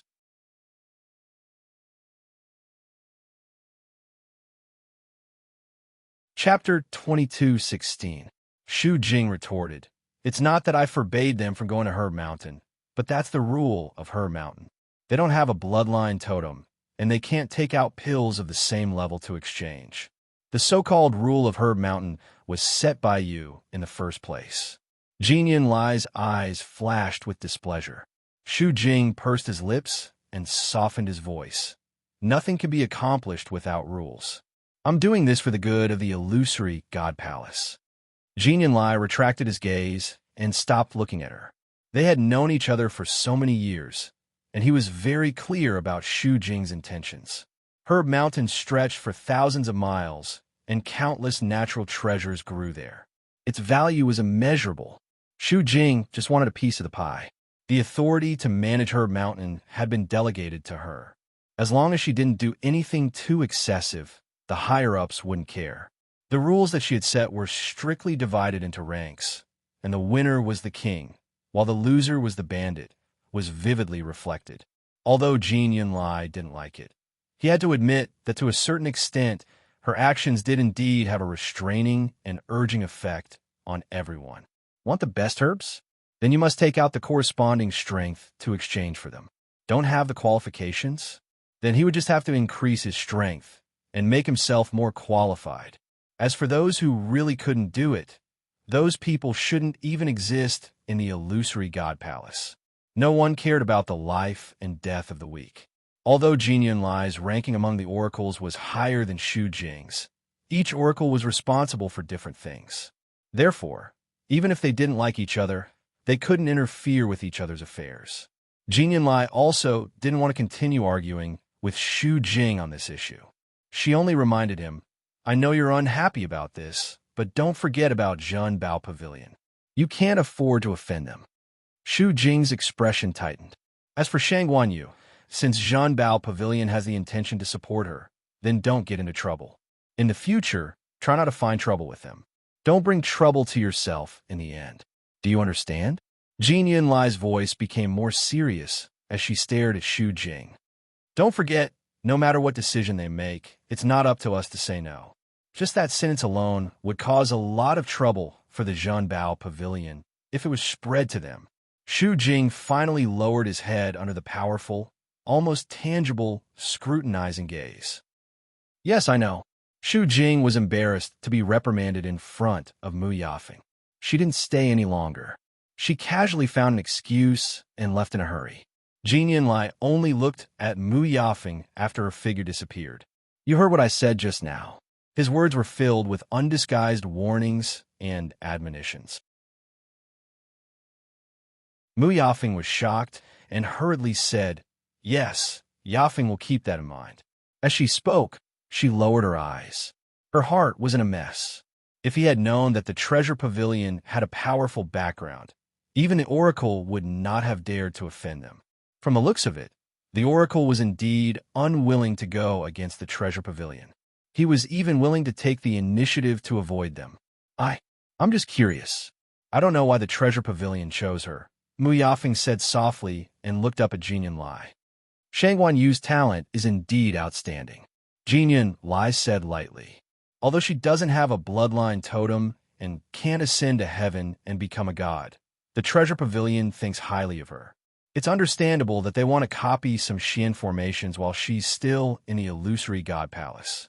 However, this is their business. You don't have to worry too much about it. Since you can't get the mythical flame diagram, you can go back and study it. It's the same. The star path is long and countless Xian formations are gathered. It's not easy to completely comprehend it. To Mu Yafeng, it was just a matter of time. Mu Yafeng understood Jin Yinlai very well. She knew that this was his limit. There was no need to continue asking, so she tactfully agreed and turned to leave. Jin Yinlai turned and returned to the illusory god palace. As he walked, he frowned slightly. In fact, what he said to persuade Xu Jing and Mu Yafeng just now couldn't convince himself. He also felt that the treasure pavilion's decision was very strange. But he probably wouldn't have the chance to ask this answer. Chu Luiyue had to leave the illusory god palace in the end. Chu Luiyue spent 4 hours carefully reading the 2 volumes of the mythical flame diagram. To be precise, she finished reviewing. She put down the 2 volumes and rubbed her forehead. Now, she was sure that Debao and the other 2 had been to the illusory god palace before. Or maybe they had left the illusory god palace. In short, she hadn't seen them yet, so she couldn't be sure. However, she wasn't so eager to verify this point now. Ever since she found out that Debao had lied to her that those great Grandmaster Xian formations were just ordinary Xian formations, she had become numb to them. People's hearts are really not what they used to be. After a long time, she finally spat out a sentence weakly. After resting for a while, she put away these chaotic thoughts and started copying the Xian formations from the first volume. The first volume was relatively simpler and easier to copy. Chu Luiyue finished copying the first 10 Xian formations and stayed in the room to regulate her breathing and cultivate. She stayed for a while longer before getting up to leave. Almost at the same time she went out, Ho came out from the room next door. Miss Shangguan, you're done copying? Chu Luiyue wasn't surprised that he knew what she was doing. After all, this was his territory. She nodded and handed over the brand-new book in her hand. The 10 Qian formations are all here. Please review them, Lord Ming. Ho took it with a smile. With Miss Shangwan's ability, this one naturally believes in it. Originally, he wanted to say that there was no need to look, but he felt that it would be too much. In the end, he looked through it carefully. After about 15 minutes, he closed the book and praised from the bottom of his heart. Miss Shangwan is really amazing. You actually copied all 10 Qian formations perfectly in such a short time. Chu Yuyue's lips curled up slightly. It's good that Lord Ming is satisfied. Then I'll take my leave first. Although she could continue, there was no hurry. She could take it slowly. Besides, the more she came here, the more she would see the second master. And even the first master. I'll send you off, Ming Shu said hurriedly. Chu Luiyue declined with a smile and finally left alone. After she left, Ho stood at the same spot for a while before turning into another room. Second master, she's already gone. Yin Gu patted his chest. I know. Ming Shu looked at the book in his hand in amazement and sighed. This Miss Shangwan is really amazing. Yin Gu clicked his tongue. She's the apple of our first master's eye. Of course she's different.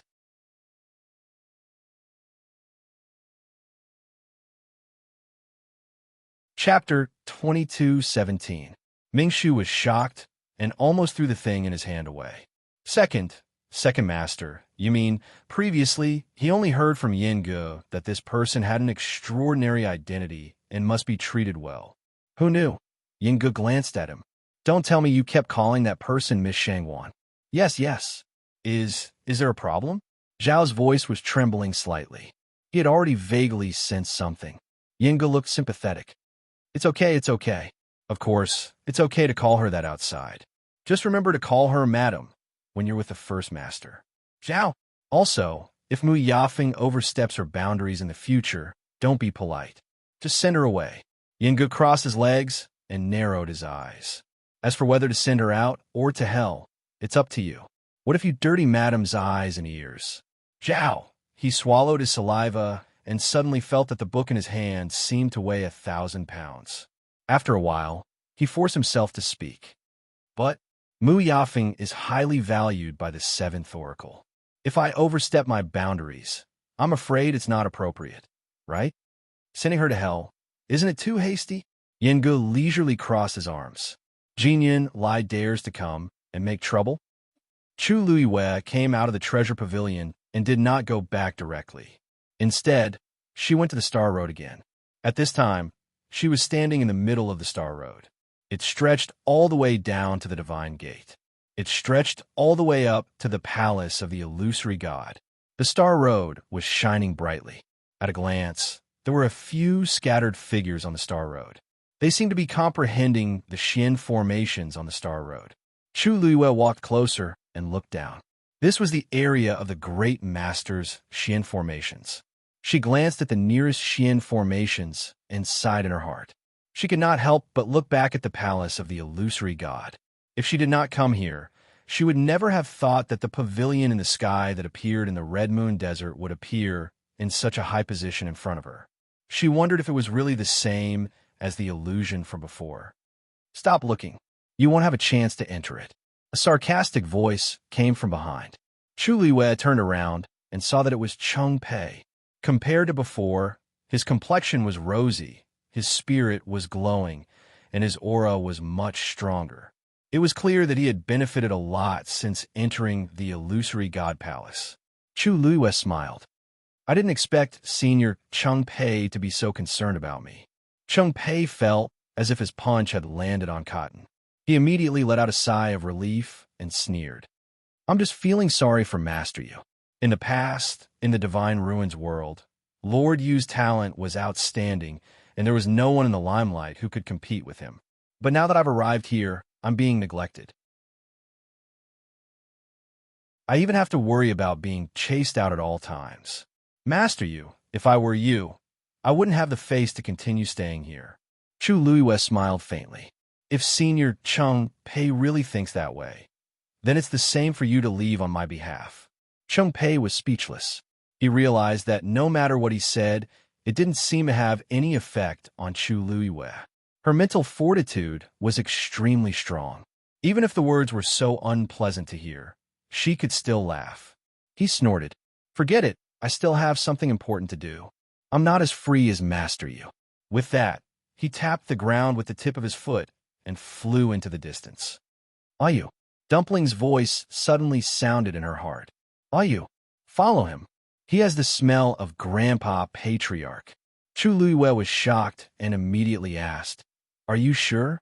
Is it really Senior Yi aura?" "I'm sure. It must be. Although it's very faint, it's definitely him." Dumpling urged anxiously. Chu Luiwei looked up. Chang Pei's figure was already far away, as if he was running in a certain direction. "That's the lightning pool." Chu Luiwei frowned slightly and muttered uncertainly. She knew where Chang Pei lived. He definitely wasn't going back to his own place this time. In the distant sky, dark clouds overlapped and a large shadow shrouded the sky. It was indeed the direction of the lightning pool. She didn't have time to think. She immediately moved and followed him. Chang Pei quickly realized that there was someone behind him. He unintentionally turned around to take a look. Instantly, his expression turned ugly and he asked warily, "Why are you following me? Don't tell me you want to fight because of what happened before?" Chu Luiwei looked at him without batting an eyelid and smiled faintly. "The Illusion God Palace is so big. Other than the Illusion God Palace, where else can I not go? Senior Chang Pei, aren't you being a little too nosy?" Chang Pei gritted his teeth. Chu Luiwei was clearly following him, but she refused to admit it. However, in his opinion, Chu Luiwei had always been sharp-tongued. It was meaningless to argue with her. He laughed disdainfully. "Looks like you're also heading for the lightning pool. But I don't mind telling you that those without a bloodline totem are just wasting their energy. It's better for you to go back as soon as possible. Otherwise, when you reach there, you won't be able to reap any benefits and you'll lose all your face. By then, it'll be too late to regret." Lightning pool. Chu Luiwei's heart skipped a beat. Looks like her previous guess was right. Chang Pei was heading for the lightning pool. Previously, Chang Pei didn't have the aura of Senior Yi Zhao. Now that he suddenly had it, it was very likely that he accidentally got it. Looking at it now, it probably had something to do with the lightning pool. Chu Luiwei made a prompt decision and continued towards the lightning pool. Chang Pei originally thought that Chu Luiwei would be moved after hearing those words. However, he didn't expect her to act as if she was provoked by something and quickly headed in that direction. "You really won't turn back until you hit the southern wall. You won't cry until you see the coffin." When she reached the lightning pool, she would know how stupid her decision was. Chang Pei smiled coldly and immediately followed. The lightning pool was quite a distance away from the star path. The closer they got, the more Chu Luiwei realized that there were more people heading towards the lightning pool. She frowned slightly. Didn't Jinyan Lai say that the lightning pool was a place to refine divine weapons? Why were so many people heading in that direction? One had to know that the number of weapon refiners was even fewer than the number of celestial physicians. Moreover, that Chang Pei was just an ordinary god, but he seemed to be very interested in the lightning pool. It was as if there was something amazing there. "Ayu, that person just now also had the smell of Grandpa Leader. And this." Dumpling's voice fell into her ears. Chu Luiwei's brows furrowed even more. Finally, she arrived at the lightning pool. She floated in midair and looked ahead. She immediately sucked in a breath of cold air. It was a boundless sea of lightning, with surging waves that towered to the heavens. Countless Tianlei were gathered in it.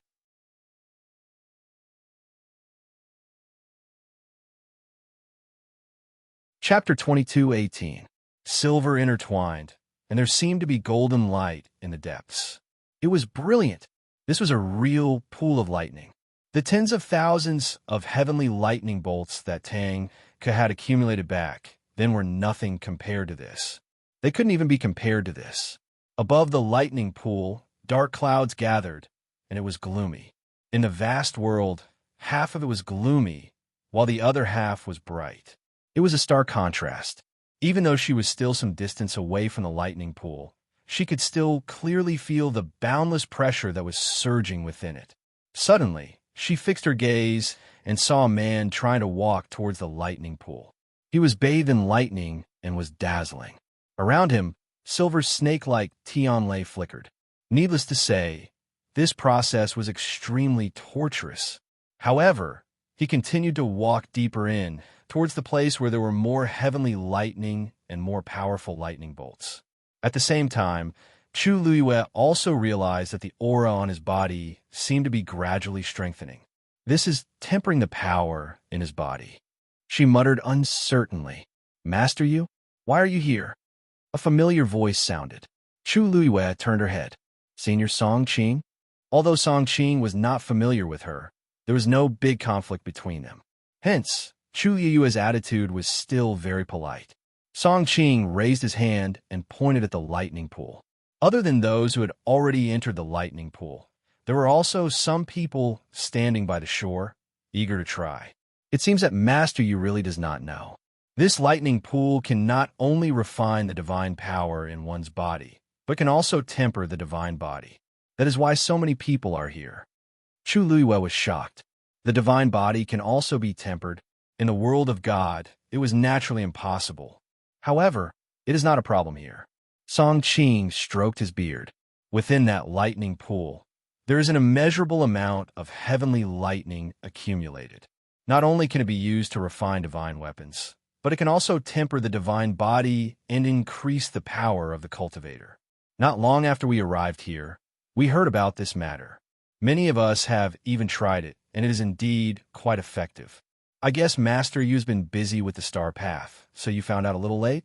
As he spoke, he thought of something and glanced at Chu Luiyue. All right, I heard that Master Yu's divine body is formed from the God-destroying tribulation. You're already very strong. I don't think you need to enter the lightning pool and suffer more. Chu Liyue's eyes flickered. In that case, Senior Cheng Pei has also gone in before? Song Qing nodded. Although he only stayed at the edge for 2 hours, the effect was outstanding. Chu Liyue's lips curled up slightly. No wonder I saw Senior Cheng Pei's strength increase so much in such a short period of time. So this is the reason. Cheng Pei, who was about to rush over, heard their conversation and snorted. What? Master, you also want to go over and take a look? But I advise you to give up on this idea. The fourth divine messenger had already said that the Tianlei force in the lightning pool was not used to refine one's divine power or divine body.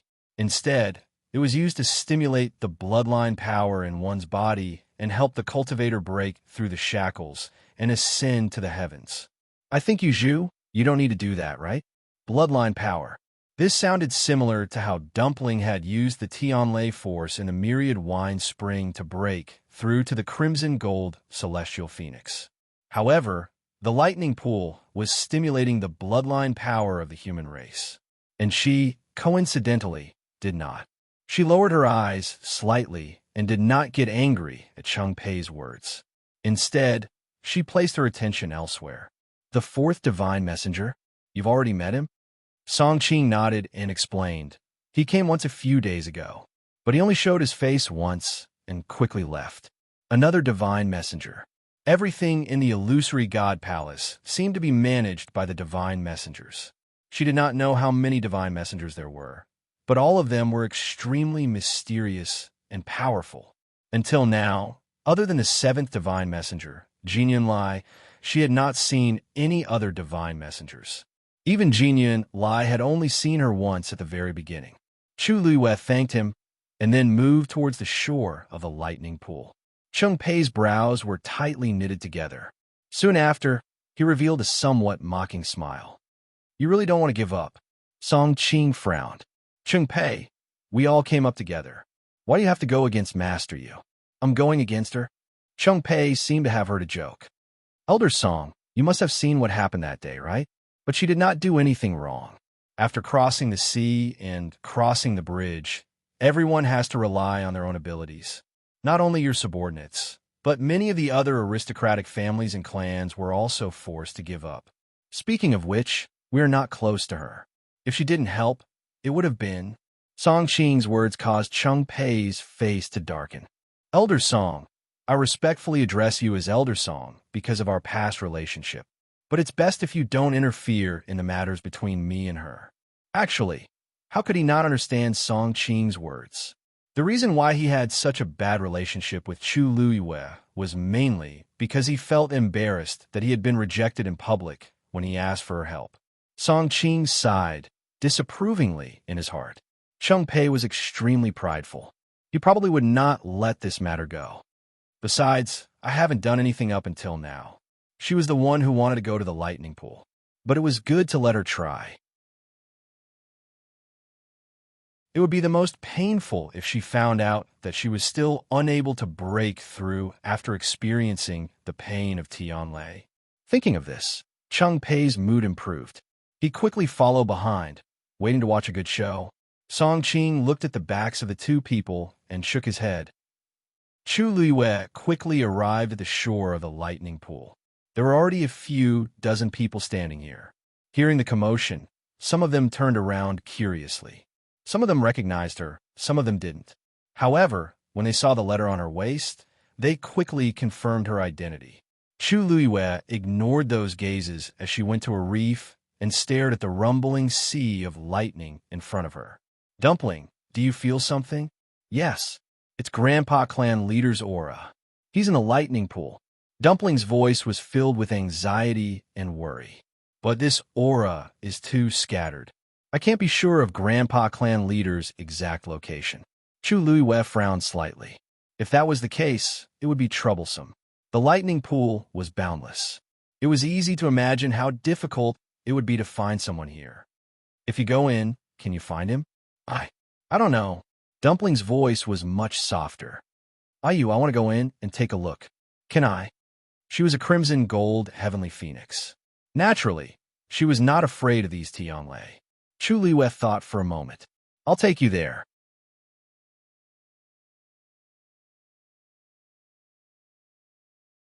Chapter 2219. Ever since the incident in the Red Moon Desert, Chu Luiyue was much more vigilant, especially when it came to Dumpling.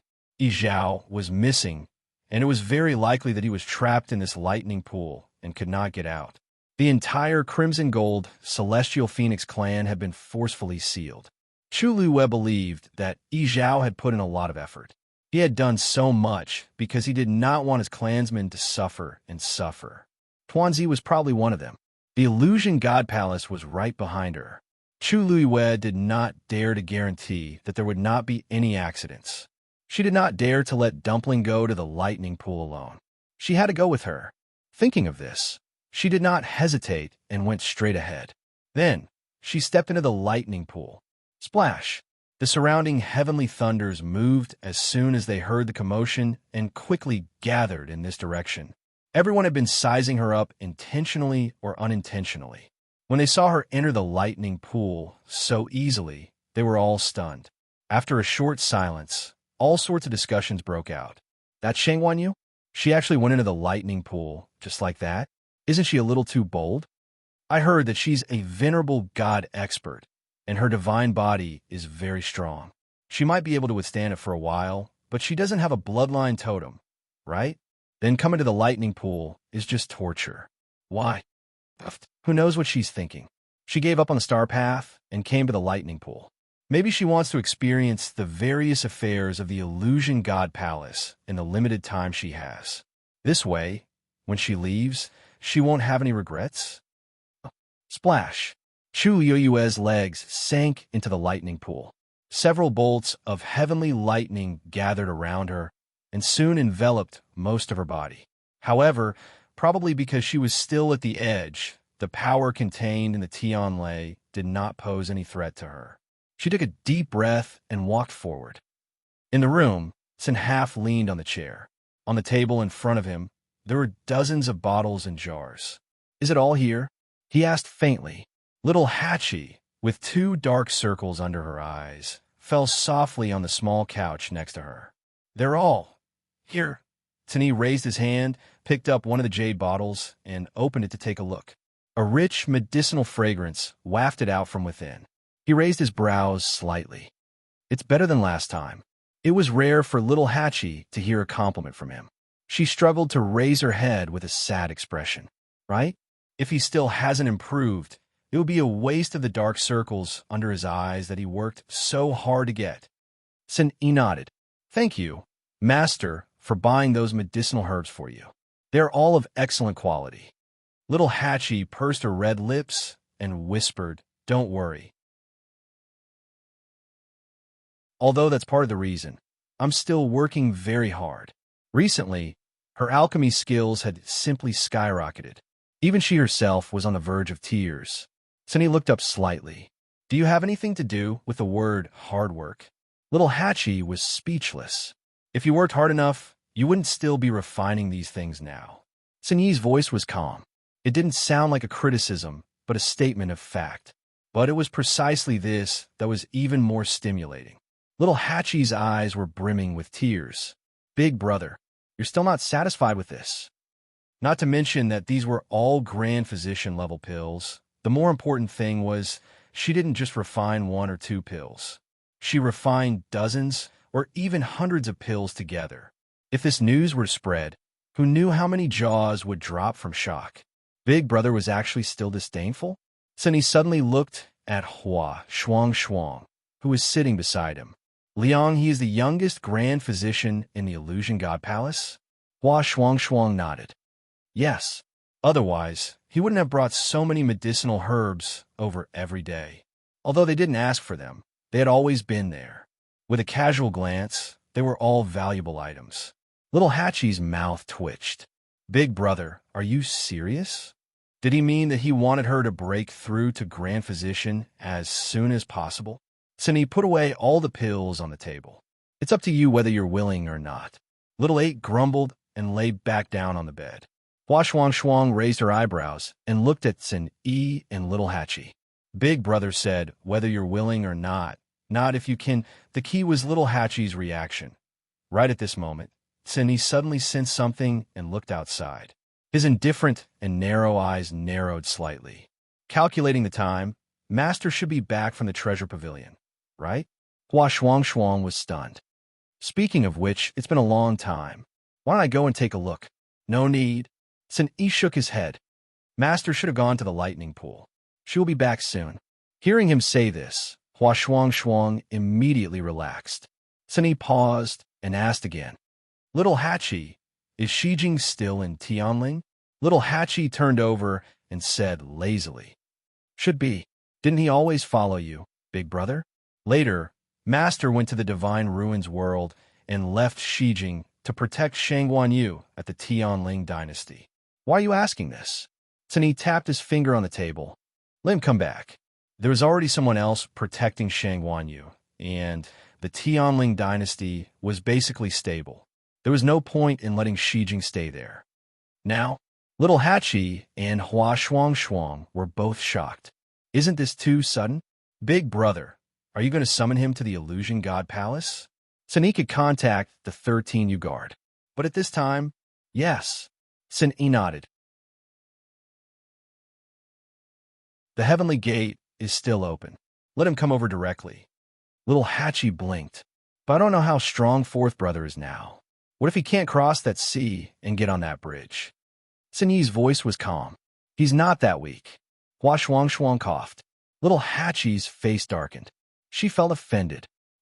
In fact, Sun Yi was right. Ever since the heavenly gate opened, there were indeed people trying to come up. Although there were only a few who succeeded, everyone still went forward dauntlessly, unwilling to give up. Even if there was only a tiny bit of hope, they were willing to give it a try. When Chang Wanzhou woke up, the room was quiet. He sat up and rubbed his temples, feeling as if he had slept for a long time. But fortunately, his head didn't hurt anymore. Recently, he often had headaches and then unknowingly fell asleep. After coming to the Illusion God Palace, this feeling became more and more obvious. He looked down at Tuan Xinz on his waist. Everything was normal. After thinking for a while, he got up and walked outside. When he came to the courtyard, only Sun Yi was there. He greeted him and walked out of the door. Where are you going? Sun Yi suddenly asked. Chang Wanzhou looked back. His soft golden hair covered his delicate eyebrows, and the expression in his eyes couldn't be seen clearly. He spoke softly and smoothly. Back to the illusion god palace.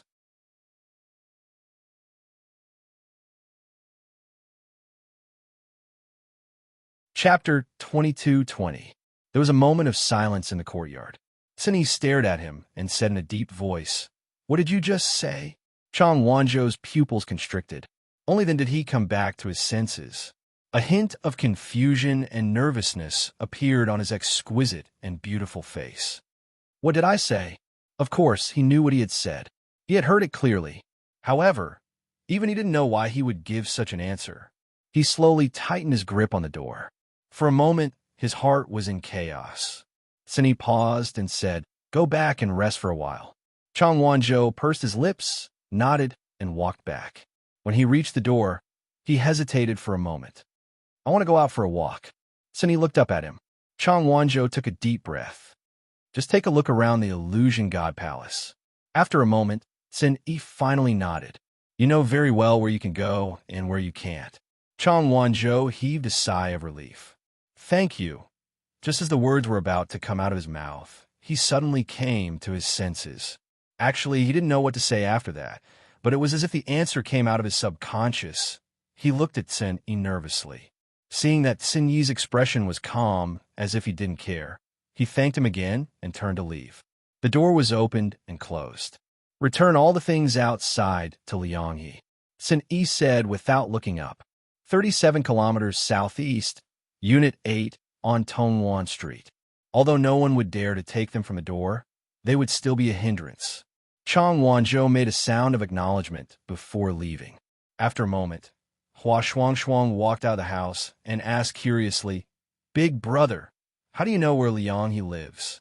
During this period of time, Big brother didn't seem to have left the house, right? So he glanced at her. "He's been coming back to the same place every day. What's so hard to guess?" Hua Shuangshuang laughed. "Big brother, actually, I think that Lianghe is not bad. Although he looks average, he's young and talented. He treats Little Hatchie well. For so many years, Little Hatchie's pursuers were as numerous as carps crossing the river, but she had never looked at any of them. She liked to be lively, but she was never reluctant to leave. She was carefree and unrestrained." Sun Yi said calmly, "If everyone was as careless as you wouldn't even know when Little Hatchie was kidnapped." Hua Shuangshuang rubbed her nose. "It's just a joke. Who wants to kidnap me?" Hearing her name, Little Hatchie walked over seductively with a basket of carefully selected herbs. "Big brother, second brother, aren't you looking down on people too much? How could I have been abducted by someone else? On the other hand, if I'm in a good mood, I might just kidnap a few sons-in-law for you to see." Hua Shuangshuang was speechless. "That's not a son-in-law." "Oh, that's brother-in-law. Besides, the same." Sun Yi's heart skipped a beat as he glanced at her. "All right." Little Hatchie staggered. "Big brother, I was just joking. Are you serious?" Sun Yi smiled meaningfully. 13th you. There's no reason for you to marry into another family. It's not a bad idea to find someone to marry into your family. Peach Blossom Cove. Yin Xing opened a letter. After quickly reading it, he moved his finger and burned the letter completely. Pass down master's orders. Everyone in Yuntian Tower is to wait for orders and is not to head to Heaven's Gate. One of the black-armored soldiers standing in front of him immediately replied, "Yes, sir." "Yes." He was about to turn and leave when he suddenly paused and asked hesitantly, "Lord Yinqing, you're not going either?" "Digression, come at 6.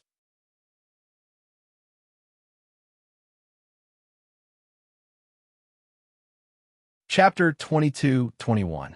Yinqing's handsome face was calm. "I'm not going. There is no need for that for now. After all, UMO and the others were here. Also, someone needed to watch over the Peach Blossom dock." "Yes."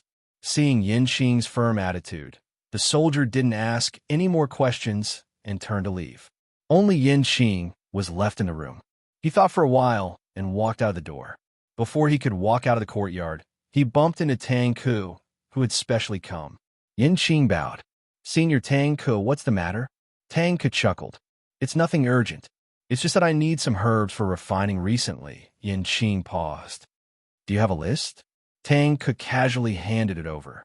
Yes, it's all here. Yin Qing. He took it with both hands and put it away without looking at it. I'll send it to you as soon as possible. Tang rubbed her hands. Hee, this is really troublesome. In the past, it wouldn't have been easy to get these things from Yen Ge. But now, he was refining for Chu Luiyue. With Her Highness's permission, Yen Ge didn't dare to refuse. Yen Qing's expression was still cold. It's my duty to begin with. If Senior Tang doesn't have anything else, I'll take my leave. Tang chuckled. Go ahead, go ahead. Recently, Yen Qing had been handling a lot of things in the Peach Blossom dock. He was indeed very busy. Yen Qing nodded slightly and left. Looking at his back, Tang clicked her tongue and couldn't help but murmur. After so many years, his temper hasn't changed at all.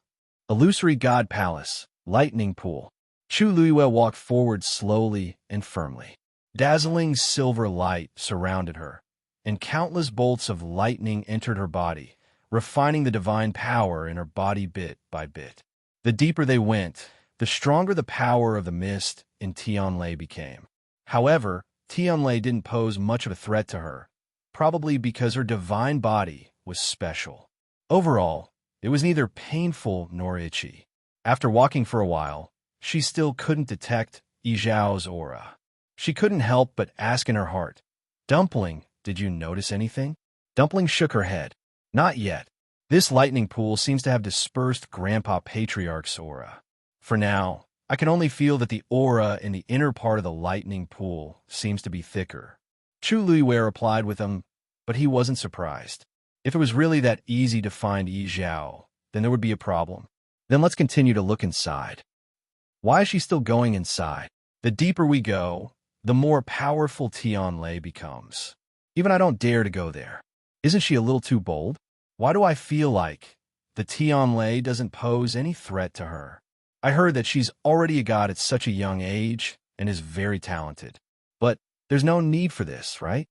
I heard that Shangguan Yu's divine body came from the god Annihilation Tribulation. She can even withstand the god Annihilation Tribulation, so this shouldn't be a problem, right? However, I'm still more curious. How far can she go? As Chu Luiyue went deeper into the lightning pool, more and more people turned their attention to her.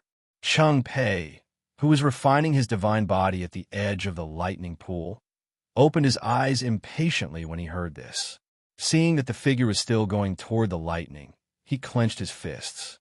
Anger and unwillingness surged in his heart. Everyone knew that the deepest part of the lightning pool contained the strongest power and pressure.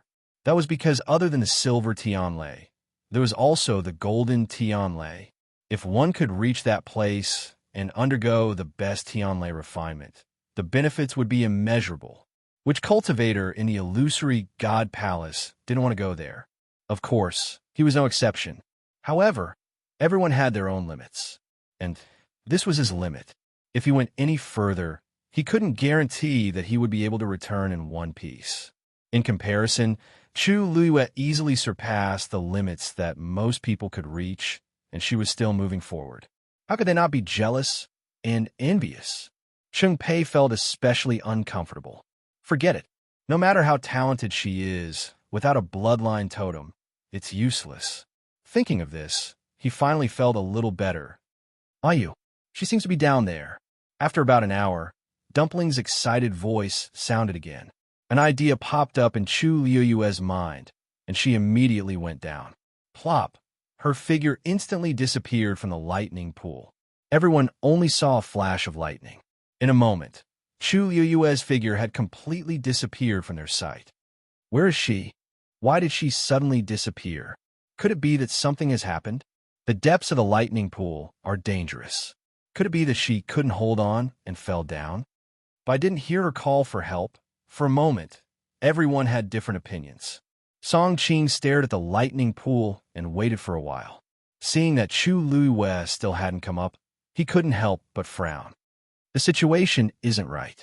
Should we report to the fourth divine emissary? When everyone heard him say this, They looked at each other.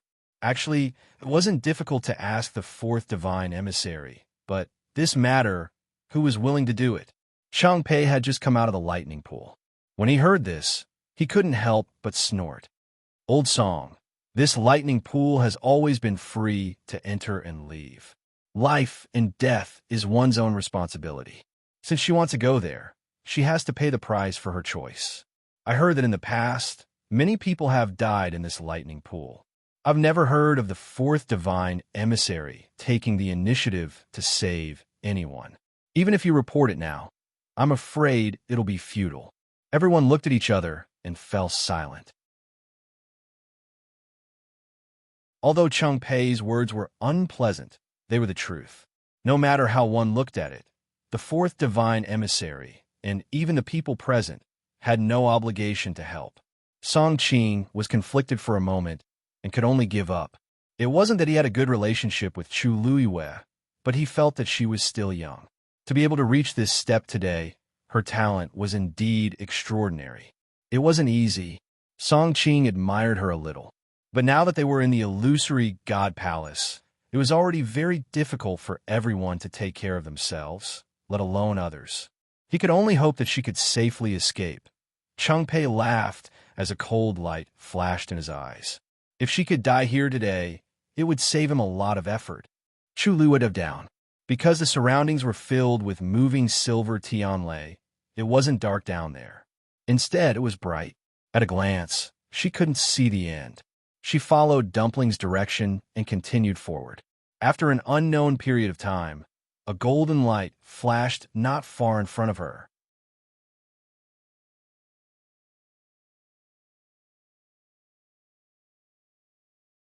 Chapter 22:22. Chu Liu stopped in her tracks and looked in front. When she saw the scene before her, she held her breath. In front of her, behind the countless silver tin li, a golden light flashed and shone brightly. Countless golden heavenly lightning intertwined with one another and formed a cluster. That huge ball of golden light existed silently in the depths of the lightning pool. Heavy, powerful, mysterious. This is... Chu Liu widened her eyes slightly. She almost thought that she was hallucinating. It was not that she had never seen golden Tianli before. Back when she helped Lan Xiao reconstruct his divine body, she even helped to trigger a few. However, the ones before her were uncountable. She stood there and seemed to be extremely small. Ayu, Grandpa Clan leader, seems to be inside. Dumpling's voice woke her up. She frowned, and her heart skipped a beat. You're saying that inside the golden Tianli? Yes, yes. Since they were already here, Dumpling's intuition should not be wrong. However, if Yi Zhao was really trapped in that ball of golden Tianli, things would be troublesome. Chu Liu took a deep breath. She braced herself and walked forward cautiously. With every step she took, the pressure on her body became even heavier. Her shoulders seemed to be carrying a heavy mountain, and her legs seemed to be filled with lead. The silver Tianli swam around her body. She started to feel pain all over her body. With a thought, she summoned her divine body. The beautiful soft armor covered her body and finally isolated her from the Tianli. Although it could not completely cancel out the power of the Tianli, it could at least make her feel more relaxed. As the distance between her and the ball of golden lightning decreased, she gradually sensed a familiar aura. It was indeed the same as Yi Zhao's aura. She gritted her teeth and continued forward. At the same time, at the heavenly gate, a burly man finally walked over from the bridge. His skin was dark, and he looked strong. His arms were muscular, and there was a hammer hanging from his waist. Phew, we're finally here. Mitsui wiped the sweat off his forehead and let out a long sigh of relief. Ever since he received the news from his elder brother, he immediately rushed over without stopping.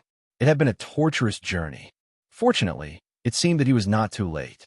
He looked up at the divine gate in front of him and sighed. Right at this moment, a figure slowly walked over. Mitsui retracted his gaze and looked at the man. Their gazes met for a moment. Jinyan Lai walked to the gate of heaven and stood in front of Mitsui. I am the seventh divine envoy of the Illusion God Palace, Jinyan Lai. Shijing was stunned for a moment before he cupped his fist and bowed. So it's the seventh divine emissary. Sorry for the disrespect. You came alone? Jinyanlai looked behind him and asked curiously. Mitsui nodded. That's right. Is there a problem? Jinyanlai shook her head. It's nothing. However, when the gate of heaven opens, most people come in groups, and very few come alone. Mitsui chuckled and scratched his head. Oh, this? Actually, my master and the others have already arrived.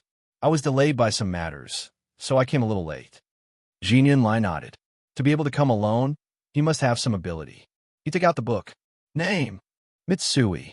Then, the golden feather appeared in Jinyanlai's hand. He raised his hand, and the feather swept across Mitsui's forehead. It was blank. Jinyanlai's expression changed slightly. Then, he seemed to have suddenly thought of something. Your master is Shangguan Yu? Mitsui smiled. That's right. It seems that the seventh divine envoy has already met my master. Jinyanlai paused for a moment, and her expression was cold. I am fully in charge of the gate of heaven's audit. Mitsui noticed that her mood seemed to have become much colder in an instant, and he felt a little strange. Jinyanlai looked at him again. You are stronger than the previous two. Mitsui had already broken through to God. Although he did not have a bloodline totem, compared to Hua Shuang and Little Hachi, it was not so difficult to accept. Then, he handed over the tongue-shaped ball. Go in. He did not explain much to Mitsui. Seeing that Jinyanlai's attitude was a little strange, Mitsui wanted to ask more, but seeing that she did not seem to have any intention of speaking, he did not continue to ask. After receiving the tongue-shaped ball, he thanked Jinyanlai and stepped into the gate of heaven. Chu Luiyue stopped. At this moment, she had already arrived in front of the huge golden Tianlei. The silver Tianlei was suppressed and did not approach here. There was a circle of empty space around her. At this moment, she was standing here. The powerful pressure almost made her breathless, and the blood in her body seemed to have stopped flowing. All the divine power in her body was suppressed by an unprecedented level of suppression. She knew very well how dangerous this place was. Now, as long as she raised her hand, she would be able to touch the ball of light. The bright light was almost blinding, and it was difficult to look directly at it. Chu Luiyue endured the piercing pain in her eyes and stretched out her hand. Woo-woo. A sharp buzz could be heard all of a sudden. Several bolts of golden heavenly thunder instantly changed their direction and pierced straight at him like extremely sharp blades. In an instant, Chu Luiyue was enveloped. A chill suddenly rose from the bottom of her heart. Chu Luiyue knew that even if she could trigger the golden Tianlei, the simultaneous attack of almost 100 golden Tianlei was not something she could withstand. She didn't even think about it and wanted to retreat.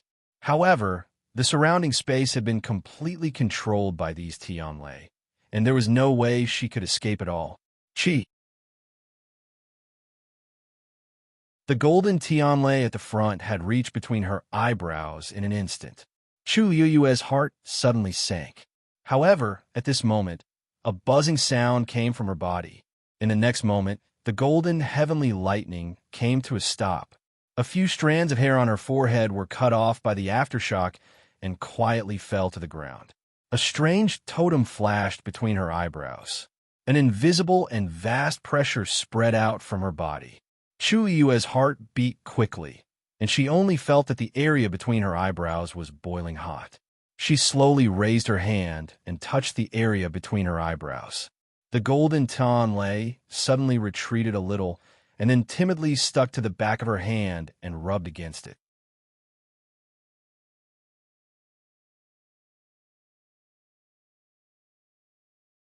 Chapter 22-23.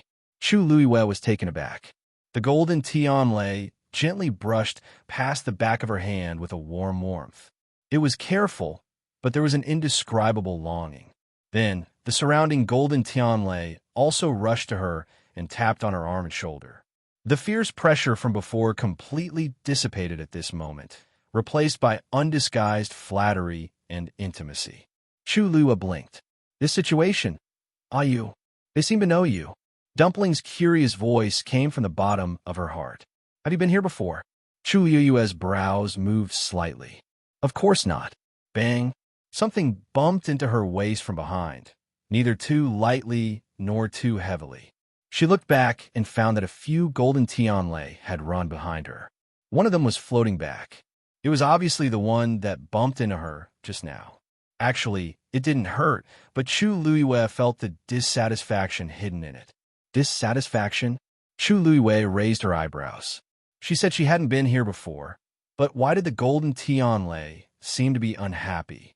But she was telling the truth. The Illusion God Palace opened the gate of heaven once every 10,000 years. How could she have been here before? Tuanzi murmured to herself. You seem to have angered them, Chu Luiyue. She raised her hand silently. Then no matter what, we've met today, haven't we? Everyone, can I trouble you to move aside? She still wanted to see the situation inside. Swoosh, swoosh. As soon as she finished speaking, the golden lightning in front of her immediately flew to the side, making a path in the middle. Dumpling exclaimed, so obedient. Ayu, why don't you take them as your underlings? I'm so envious. Chu Luiyue, his dumpling was clearly a cute and adorable girl. Why was she always thinking about becoming a big sister and taking an underlings? For a moment, Chu Luiyue wondered if he had led his child astray.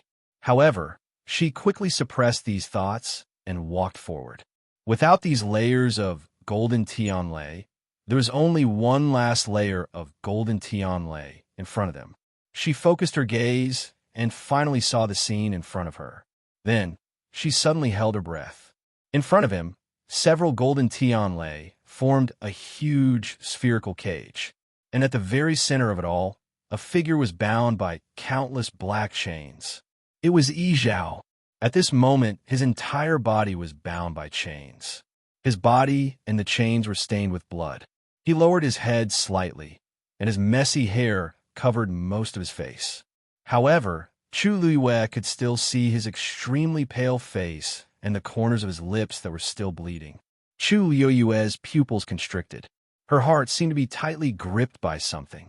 All the air in her chest was robbed, and she could barely breathe. She had never seen Yi Zhao in such a tragic state.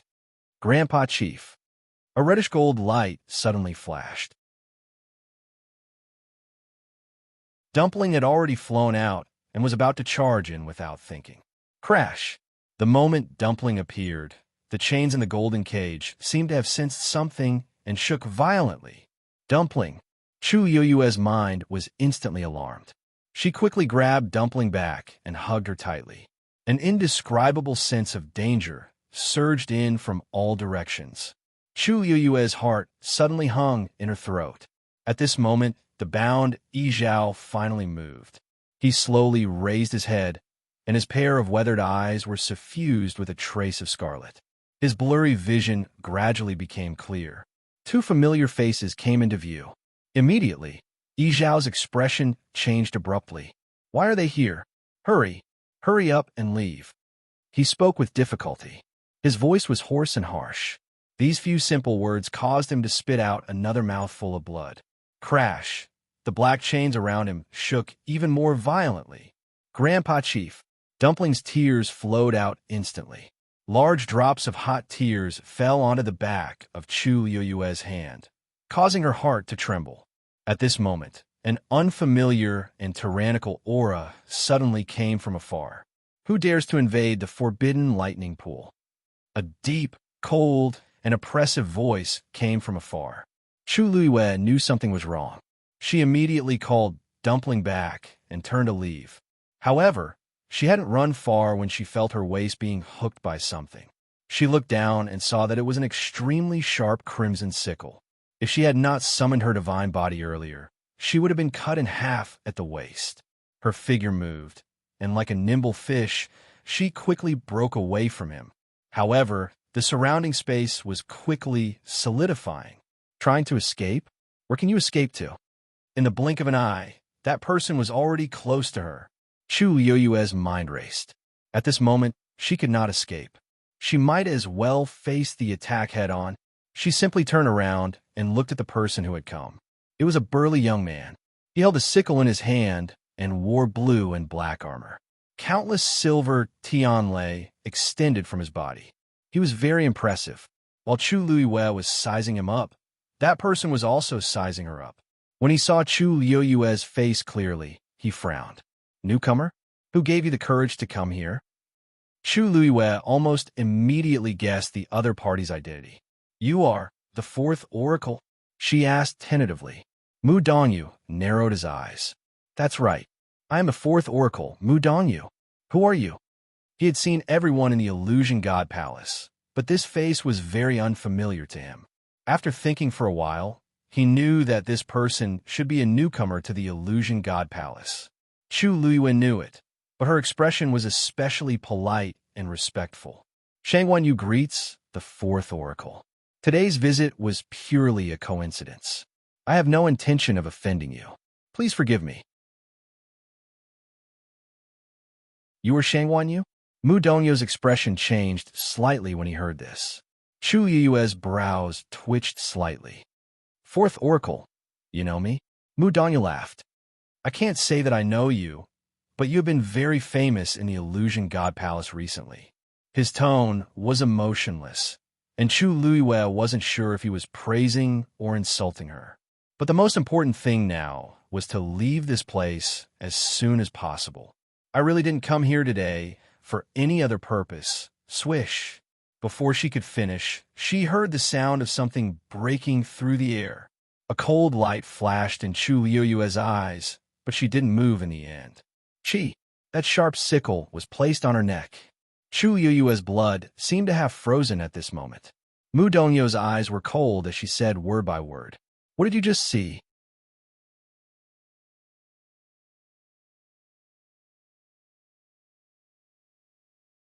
Chapter 22-24. There was dead silence all around. After a moment, Chu Luiyue heard her own voice. Golden Tianlei. Mu Dongyu's scythe was even closer to her, as if it would cut her in the next moment. What else? He continued to ask. His gaze seemed to be tangible. When it landed on her body, it seemed to be sharper than his scythe. Those with weaker willpower wouldn't even dare to look him in the eye. Chu Yue's eyes were fixed, and her expression was magnanimous. Nothing else. Mu Dongyu stared at her, as if he was judging the credibility of her words.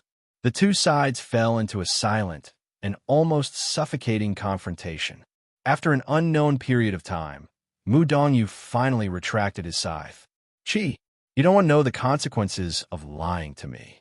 His cold tone still carried a warning and threat, but it was obvious that he believed Chu Luiyue's words for the time being.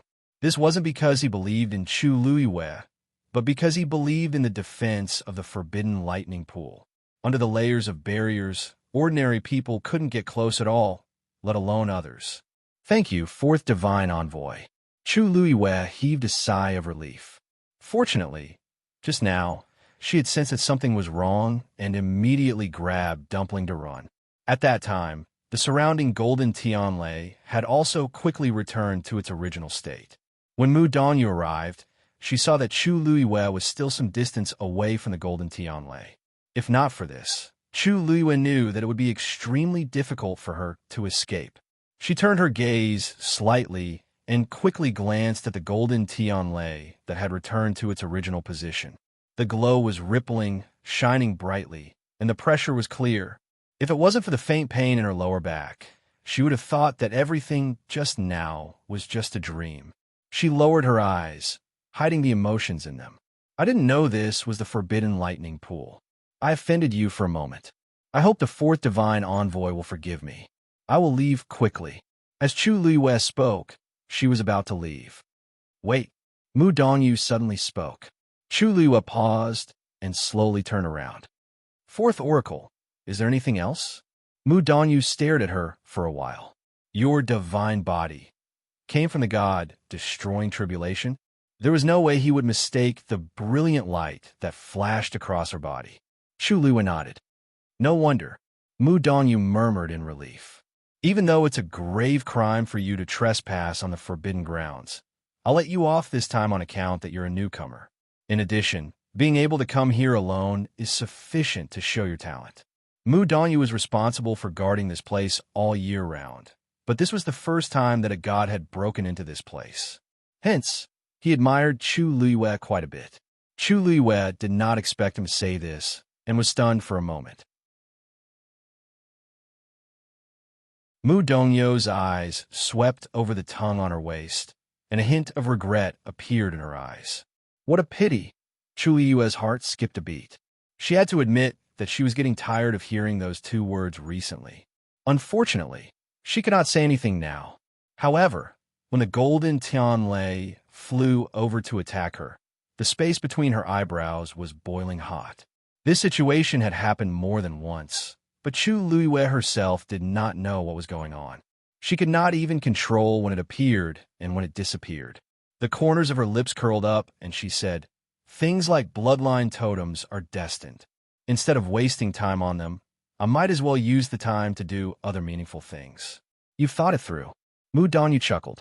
At first, he did not take Chu Luiyue to heart, but after hearing what she said, he felt that this girl's character was very open-minded, which was quite rare.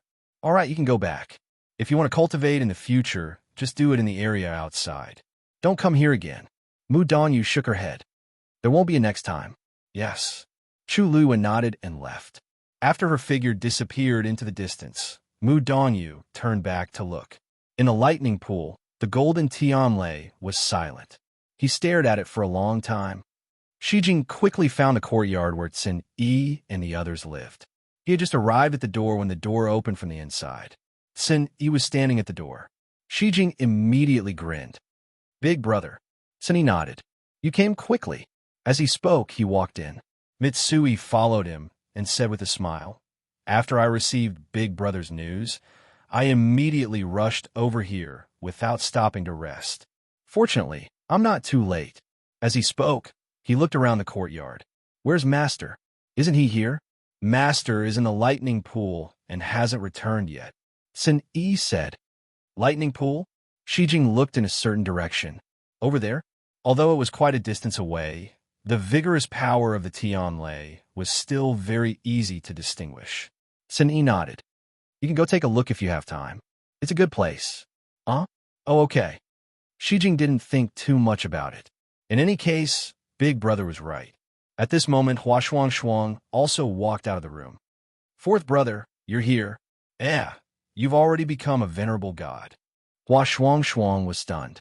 "Haven't you always been in Tianling? How did you break through so quickly?" He was still a venerable god. Shijing laughed. "Second brother, it's not that I'm too fast, it's that you're too slow. Although Tianling is outside the Divine Ruins world, there's still a few places that are very suitable for cultivation. I returned to Dahuang Swamp a few times and stayed there for a while. After that, I went to the Divine Ruins world and broke through." "Dahuang Swamp?" "Yes, I went to Mirror Lake. I wanted to go to Red Moon Desert to take a look, but that place was already sealed. Ordinary people couldn't enter at all, so I didn't go." Hua Shuang nodded. She knew that Shijing had been staying in the Mystic Forest with Xin Yi a few years ago. But later, the Mystic Forest was destroyed, and Master brought Dumpling back, so they never went there again. In the 13U Guard, there were probably not many people who knew Dahuang Swamp better than the two of them. It was normal that he would go back. Shijing looked at Xin Yi. "Big brother, why did you ask me to come here in such a hurry?" Chang Wanzhou came to a courtyard. This was Liang He's residence. He knocked on the door. "Knock, knock." Liang He quickly walked out of the room. "Who is it?"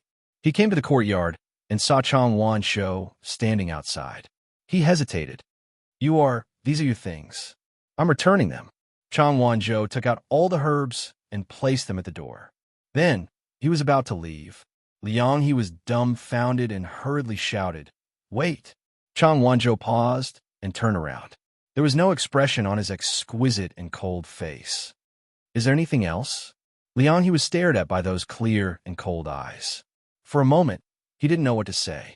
After hesitating for a moment, he asked, "This is little Hachi's idea?" Chang Wanzhou narrowed his eyes. "She's Master's woman. You're not worthy of her."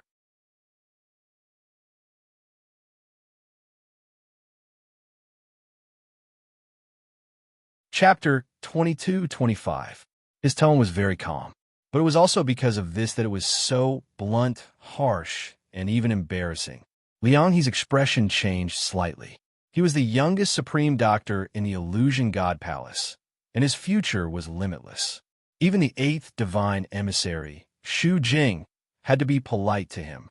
Although he wasn't very noble, he was definitely in the upper middle class. But now, he was being said to be climbing the social ladder. He couldn't accept this no matter what.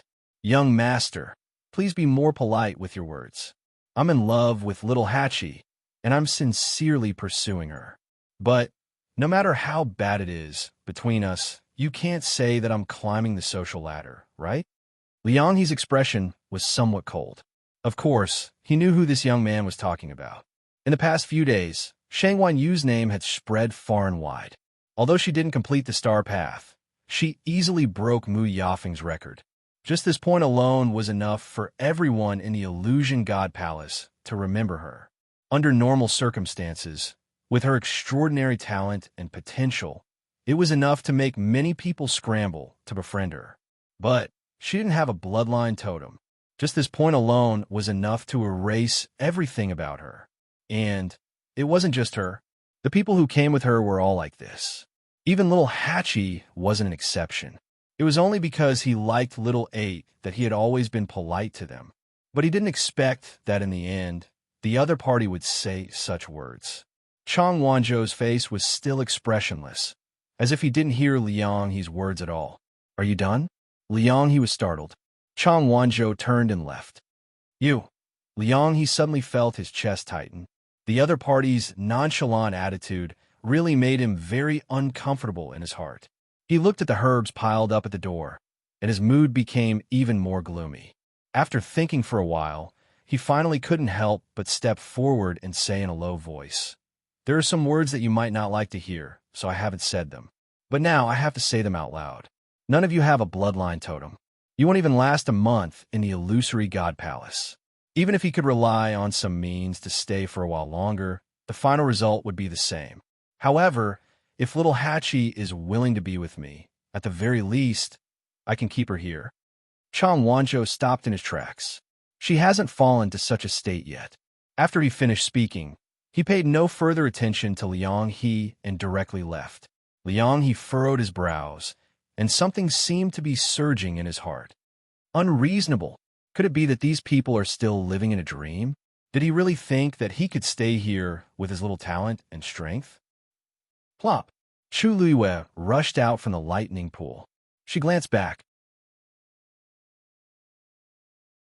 She was already quite a distance away from that place, and she could barely see that patch of gold. However, the scene just now was still vivid in his mind.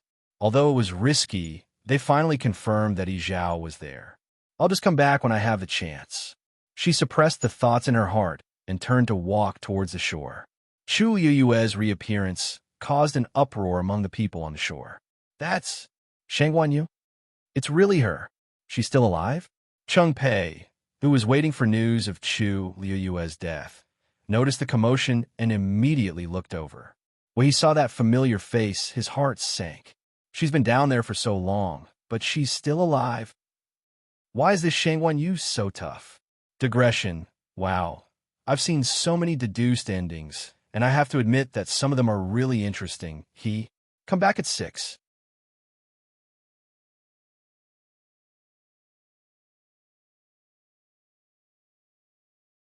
Chapter 22-26. However, Song Qing and the others were more concerned about something else. That's not right. She was almost at the deepest part of the lightning pool. Logically speaking, she shouldn't have survived. Why did she come out unscathed? To them, that was a place that they couldn't get close to.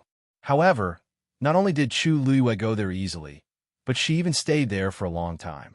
She only came back leisurely when everyone thought that she had died in the lightning pool. They were both gods, but wasn't the gap between them a little too great? Chu Liyue stared at everyone's shocked gazes as she went ashore. Everyone's gaze was focused on her face and body. Her face was beautiful, and her color was just right. Her figure was slender, and she was exquisite. Not only was there no trace of blood on her body, but there wasn't even a wrinkle on her clothes. Those who didn't know would think that she had just gone out to have fun. The way everyone looked at her became more and more strange. This Shang Wanyu, was there really something wrong with her? Why is everyone looking at me? Chu Luiyue stood still and looked up with a smile. Her tone was relaxed, and her lips were full of smiles. Everyone fell silent. After a moment, the first to speak was Cheng Pei. Shang Wanyu, you just went to the deepest part of the lightning pool. He frowned and asked in disbelief. Chu Luiyue nodded casually. Yes, I went there for a walk, but there didn't seem to be anything interesting, so I came back. What's wrong? What's wrong? What's wrong with you asking yourself? Everyone was in a mess. They were still at the edge of the lightning pool. It was very difficult for them to take another step in. She went straight to the deepest part of the lightning pool, and in the end, she said that it was boring. Have you ever considered their feelings? Cheng Pei was so angry that he couldn't speak. His face was red and white. He also wanted to say a few words to refute Chu Luiyue, but everyone saw clearly that Chu Luiyue went there and came back unscathed. What else could they say? Previously, he had imagined that she would die inside. But now, not only did she not die, she seemed to have devoured a lot of Tianlei's power. The aura on her body was clearly much stronger than before. Cheng Pei was upset and his chest felt suffocated. With great difficulty, he managed to squeeze out a sentence. Looks like I've really underestimated you. It's not too late to realize this. Chu Luiyue interrupted him with a smile. Then, he revealed a look of surprise. That's right. Didn't Senior Cheng Pei say that he wanted to enter the lightning pool to temper his divine body? Why didn't you go? Pucci, someone at the side, suddenly laughed out loud. Cheng Pei's expression turned even uglier. Chu Luiyue blinked, then suddenly understood. Oh, so Senior Cheng Pei has already been there and came out again? How? How long has it been? Based on this speed, how long will it take for you to completely temper your divine body? Cheng Pei was furious. He flung his sleeves. You don't have to worry about this. After all, you don't even know how long you can stay here. So what if he's slow? It's better than her coming here without any hope. Chu Luiyue nodded sincerely. Then, I wish you all the best. I also hope that before I leave this place, I can see that you have made some obvious progress. Oh, right, there's one more thing. Chu Luiyue took a step forward and suddenly turned back. I forgot to remind everyone that the fourth divine envoy is guarding the center of the lightning pool. Don't go near it. Everyone was shocked. Song Qing asked, You saw the fourth divine envoy there? Chu Luiyue nodded. The fourth divine envoy was magnanimous and let me go this time. However, it's hard to say if someone else dares to barge in again. That's all I have to say. Everyone, please be careful. Many people looked at each other in silence. What was the use of knowing this? They wouldn't be able to reach that place. If she hadn't said that she was also warned by the fourth divine envoy, everyone would have thought that she was showing off. Chu Luiyue didn't care about how they were going to leave. He straightened his collar and left. After leaving the lightning pool, the smile on Chu Luiyue's face gradually disappeared. A hint of graveness colored the corners of his eyes. Although he already knew Yi Zhao's whereabouts, it was still very troublesome to save him. Not to mention the fourth divine envoy guarding outside. Just the countless golden Tianlei and black chains formed a cage that was difficult to break free from. He didn't need to think to know that once there was any movement, it would definitely be noticed. And this was the Illusion God Palace. She and Dumpling were restricted everywhere. It would be even harder to bring them out. Dumpling, Dumpling? Chu Luiyue called Dumpling a few times in his heart. After a while, Dumpling's sobbing voice could be heard. Ayu, are we unable to save Grandpa Patriarch? She had always been by Chu Luiyue's side. She had seen all the dangers and difficulties they had encountered along the way. Even if Chu Luiyue didn't say it, she knew how difficult it would be. Chu Luiyue sighed and softened his voice. Dumpling, don't worry. Although they have locked up Senior Yi Zhao, they don't seem to have any intention of taking his life. We still have time and chance. Yi Zhao's situation was very bad. He was already on the verge of death. But it was also because of this that Chu Luiyue could conclude that the other party didn't really want to take Yi Zhao's life. At least, it didn't want to. Otherwise, Yizhao wouldn't have been able to live until now. After hearing Chu Yue's words, Dumpling was relieved and asked softly, Then what should we do? That divine envoy looked so fierce. Other than the fourth divine envoy, where are the other divine envoys? And where is the person who captured Yizhao? Chu Liwa paused for a moment and said softly but firmly, There must be a way. She quickly returned to her residence. As soon as she arrived at the door, she felt a rather familiar aura inside. She was slightly stunned. The next moment, she saw Mitsui's figure suddenly appear. Master, you're back. Chu Yue's eyes lit up. Mitsui, why are you here? Mitsui chuckled. I heard from Big Brother that you're all here.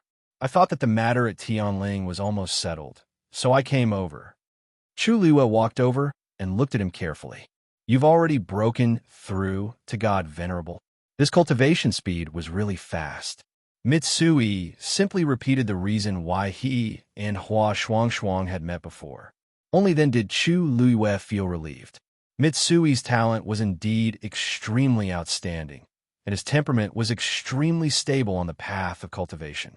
It wasn't too surprising that he could reach where he was today. Suddenly, there was a knock on the door. Chu Liwa looked back curiously. Who would be here at this time? I'll open the door. As Shijing spoke, he strode over with large strides. Creak! A familiar face appeared in front of him.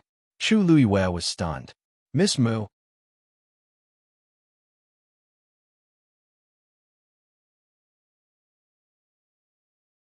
Chapter 22-27. It was Mu Yafeng standing outside the door. Shijing turned around and asked, Master, do you know her? Chu Liwa nodded. Miss Mu, what's the matter? Mu Yafeng looked past Shijing and at Chu Liwa. I do have something to discuss with Miss Shangwan. Chu Liwa smiled. Ms. Mu, if there's anything, just say it. Mu Yafeng, however, looked a little troubled. I wonder if Miss Shangwan can talk to me in private? Chu Liwei understood. It seemed that it was not an ordinary matter. Well, Miss Mu couldn't come here in person for an ordinary matter. Miss Mu, please come in. Mu Yafeng followed Chu Liwei into her room. After both sides sat down, Chu Liwei went straight to the point. There's no one else here now. Miss Mu, you can speak. Mu Yafeng crossed her hands and seemed to hesitate. After a moment, she finally spoke. Actually, I'm here this time to make a deal with Miss Shangwan. Oh, Chu Liwei raised her eyebrows slightly. I have a way to let Miss Shangwan and the others stay in the illusory God Palace. If you need anything in the future, I'll try my best to find it for you. Mu Yafeng said word by word. She thought that Chu Liwei would be surprised and excited to hear this. However, contrary to her expectations, the woman opposite her had a faint smile on her face, and her expression didn't change at all. After she finished speaking, Chu Liwei asked unhurriedly, What do you want, Miss Mu? Mu Yafeng's conditions were undoubtedly very generous. For people without bloodline totems, this was undoubtedly the greatest temptation. Mu Yafeng dared to offer such conditions, which could only mean that she wanted a lot. Mu Yafeng bit her lip. For a moment, she felt that all her thoughts had been seen through by Chu Liwei. This feeling made her very uncomfortable. It shouldn't be like this. Could it be that she didn't care at all if she could stay in the illusory God Palace? Even if she didn't care, what about her subordinates? Did they not care at all? Chu Yue's nonchalant attitude instantly gave Mu Yafeng the illusion that the conditions he offered couldn't move the other party at all. This woman's thoughts were extremely deep with that thought in mind. Mu Yafeng took a deep breath and looked up at Chu Liwei. Miss Shangwan is also a smart person, so I'll be frank, I want the mythical flame diagram. Now, Miss Shangwan has obtained the opportunity to copy the Xian formation diagrams of the precious treasure pavilion. The mythical flame diagram might be among them. If Miss Shangwan is willing to help, I'm afraid I'll have to disappoint Miss Mu. Chu Liwei interrupted her. I can't help you with this. Mu Yafeng's face stiffened. Actually, she had no choice but to come here. The last part of the Xian formations on the star path were extremely complicated and difficult to comprehend. She went back and studied it for a long time, but she still didn't have a clue. A Xian formation was already so difficult for her. She really didn't know how long and how much effort it would take for the rest to comprehend. But she really didn't want to wait hopelessly anymore. More importantly, she realized that with her current strength, it was impossible to comprehend all of them in a short period of time. Even she wasn't sure she could really comprehend all the Xian formations. Now, many people in the Illusory God Palace were secretly discussing when she would be able to complete the star path. If they knew that she didn't have the confidence and ability, then, at that time, there would be countless people waiting to see her make a fool out of herself. So, after realizing this, she made up her mind to get the mythical flame diagram. With the annotations and pointers on it, these problems would definitely be solved.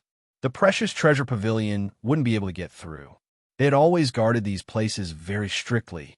Moreover, for some reason, the second master, Zhui, and the others were much colder to her than before.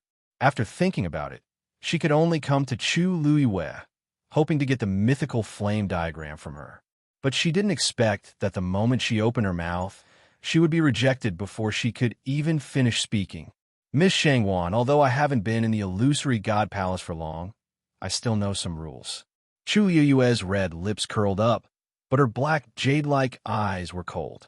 If I give you the mythical flame diagram, wouldn't that be equivalent to betraying the Precious Treasure Pavilion?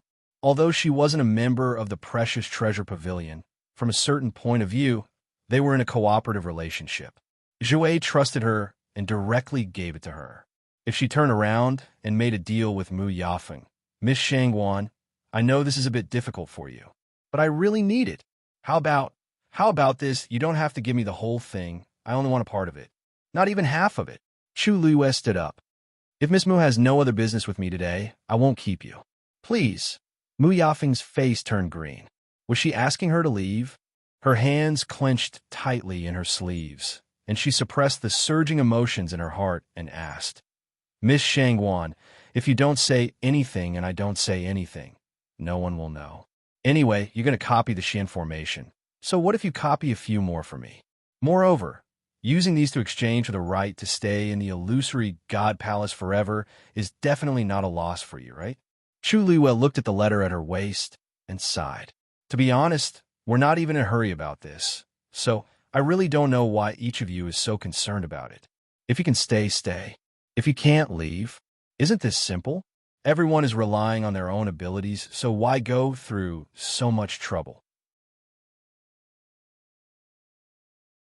Her main purpose of coming here was to find Bao and the others and save them. As for the rest, she really didn't take it to heart. What's more, cheating is like being pregnant. If you have it, you have it. If you don't, you don't. How can you say that it's a little pregnant? Chu Yue's words made Mu Yafeng's face turn completely cold. So, you really don't want to help? It's not that I don't want to, it's that I can't.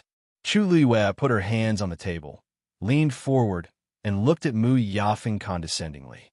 Miss Mu, you don't really think that if you rely on other methods to comprehend the remaining Xian formations, no one will be able to see it, right?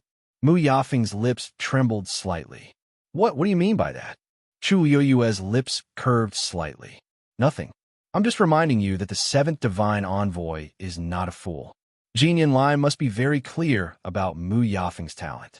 If she really soared to the sky, how could he not guess what was going on? Mu Yafeng gritted her teeth. Are you saying that my talent is low? Chu Luiwei said honestly. It's not high anyway.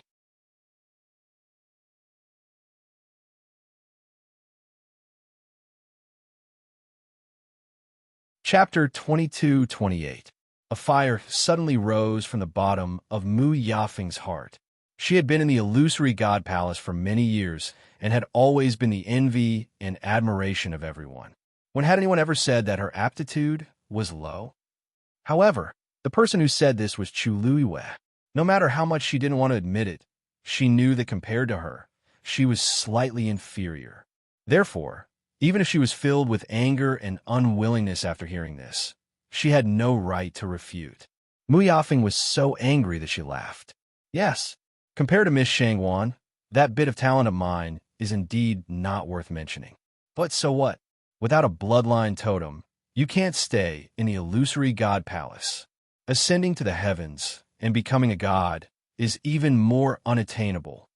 Miss Mu, you don't have to worry about this. Chu Yue's red lips curved, giving a gentle and sincere smile. At least for this period of time, I will still help Treasure Pavilion copy the Shin formations. As for the rest, I'll just take it one day at a time. Some things can't be forced, so why make things difficult for yourself? It's better to accept it. Mu Yafeng choked. On the other hand, Miss Mu, if you have the time and energy to be opportunistic, why don't you go back and study Shin formations more? Perhaps it will be more useful. Of course, if you really can't understand it, it only proves that the illusory god palace is also out of your reach. Chu Luiyue straightened up and raised her hand to send her off. Miss Mu, please. Mu Yafeng stood up with a bang. Her eyes seemed to be burning with flames. Shang Wanyu, you will regret today's choice. Chu Luiyue didn't seem to hear her threat and warning, smiling faintly. I just walked around a thunder pool and am a little tired, so I won't see you out. Mu Yafeng was speechless. She gritted her teeth and turned to leave. Shijing was standing in the courtyard and was a little confused when he saw Mu Yafeng leave with an ashen face. What's wrong with this Miss Mu? Wasn't she very polite when she came just now? Why did she change her attitude in the blink of an eye? Chu Luiyue said, in the future, there's no need to open the door when she comes. Shijing hurriedly responded, yes.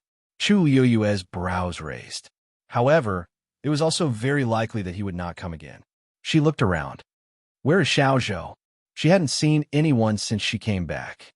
Based on his character, he didn't seem like someone who would go out casually. As soon as he finished speaking, a familiar figure appeared outside the door. It was Chang Wanzhou. He lowered his head slightly and seemed to be distracted. Little boat? Chu Luiyue raised his voice. Chang Wanzhou came back to his senses and looked up. Chu Luiyue saw that he was somewhat absent-minded and felt a little strange. Where have you been? Chang Wanzhou paused. I felt a little bored, so I went out for a walk. Chu Luiyue thought about it and agreed. Ever since they came here, they really didn't go out much. You always said that you had a headache. Is it better now? Chang Wanzhou nodded. Much better. Chu Luiyue smiled. That's good. We don't know how long we will stay here. You don't have to think too much. Just do your own things. Chang Wanzhou nodded and entered the house again. He took a cloth and began to clean the place. Chu Luiyue wanted to say that this place was quite clean and that there was no need to clean it. However, she felt that Chang Wanzhou seemed to be a little uneasy, so she didn't say that. He had his own way of handling things. Chu Luiyue thought for a moment and shouted to the other room. Cini, come here for a moment. Cini quickly came over. Master, why did you call me here? Chu Luiyue raised her hand and set up a barrier to block out the sound to ensure that their conversation would not be heard by the people outside. Then, she came in front of Cin Yi and said, Cini, I want to enter the lightning pool to save someone. Cin Yi's long and indifferent eyes narrowed slightly. After a moment, he asked, Previously, Master went there for this matter? Chu Luiyue wasn't surprised that he guessed it. She nodded slightly. Senior Yi Zhao is trapped in the depths of the lightning pool and is strictly guarded by the fourth divine envoy. It will be extremely difficult to save him. Do you have any ideas? Cin Yi was silent for a long while. With clan leader Yi Zhao's strength, the person who can bring him here and imprison him definitely can't be underestimated. Moreover, the relevant defenses must be extremely complicated. It won't be easy to save him silently and without attracting anyone's attention. Chu Luiyue sighed. I know. It's just that. However, she really couldn't just stand by and watch it happen. Yi Zhao had a cold and arrogant personality. Back then, he even threatened her to break the contract with Dumpling. However, to be fair, he was indeed very good to Dumpling. And later, he even began to love her because of her. For the sake of Tuanzi, he helped her a lot. She had always remembered this kindness in her heart. Now that the Crimson Gold Sky Phoenix clan was in trouble, Yi Zhao must have paid a huge price to protect the many clansmen of the Phoenix God Mountain. As for himself, he had been reduced to such a state. No matter how she looked at it, she couldn't just stand by and do nothing. So you don't have any ideas? Sin Yi shook his head. There is a way, but it's a little troublesome. Chu Yue's eyes lit up. What is it? Let me hear it first. As long as there was a way, she had to try it first before knowing whether it would work or not. Sin Yi's brows twitched.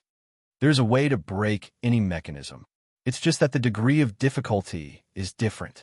The crux of this matter is that once clan leader Yi Zhao escapes, he will definitely be noticed. Chu Liyue frowned. This was what gave her the biggest headache. That's right. Previously, I only got a little closer and glanced at Senior Yi Zhao, and it attracted the fourth divine envoy. Sin Yi said, actually, it's not difficult to solve this problem. We just need to find a substitute and steal the day in the chaos. A white light suddenly flashed across Chu Liyue's mind. You mean, as long as the fake is real enough, this plan will work. Chu Liyue instantly understood Sin Yi's meaning. First, they would muddy the waters, then take advantage of the chaos to rescue people and replace them with a fake. As long as they could fool those people, nothing would be discovered. This was indeed a method, but it was extremely difficult to implement. Where can I find a substitute for Senior Yi Zhao? He is the clan leader of the Crimson Gold Sky Phoenix clan. Chu Liyue fell into deep thought, her brows tightly knitted. The aura of every member of the Crimson Gold Sky Phoenix clan was unique and irreplaceable. Not to mention the clan leader, Yi Zhao. How could anyone in this world be able to impersonate him? Actually, the problem of appearance is very easy to solve. The key is aura. Sin Yi. The main reason why clan leader Yi Zhao is special is that he is the only person in the Crimson Gold Sky Phoenix clan who has opened the 7th meridian. If we can separate a portion of his qi and blood from his body, we can pass off the fake as the real one. Chu Liyue rubbed her temples and sighed. I'm afraid that won't work. He's locked up there and can't get close at all, let alone other things. Sin Yi looked at her quietly. There's a second method. Find another Crimson Gold Sky Phoenix who has opened the 7th meridian.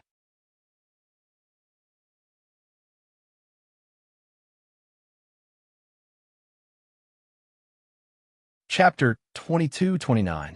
The second one. But the Crimson Gold Sky Phoenix clan currently only has Senior Yi Zhao. Chu Yue's voice trailed off. She suddenly thought of a very promising candidate. You're talking about Dumpling? Sin Yi nodded.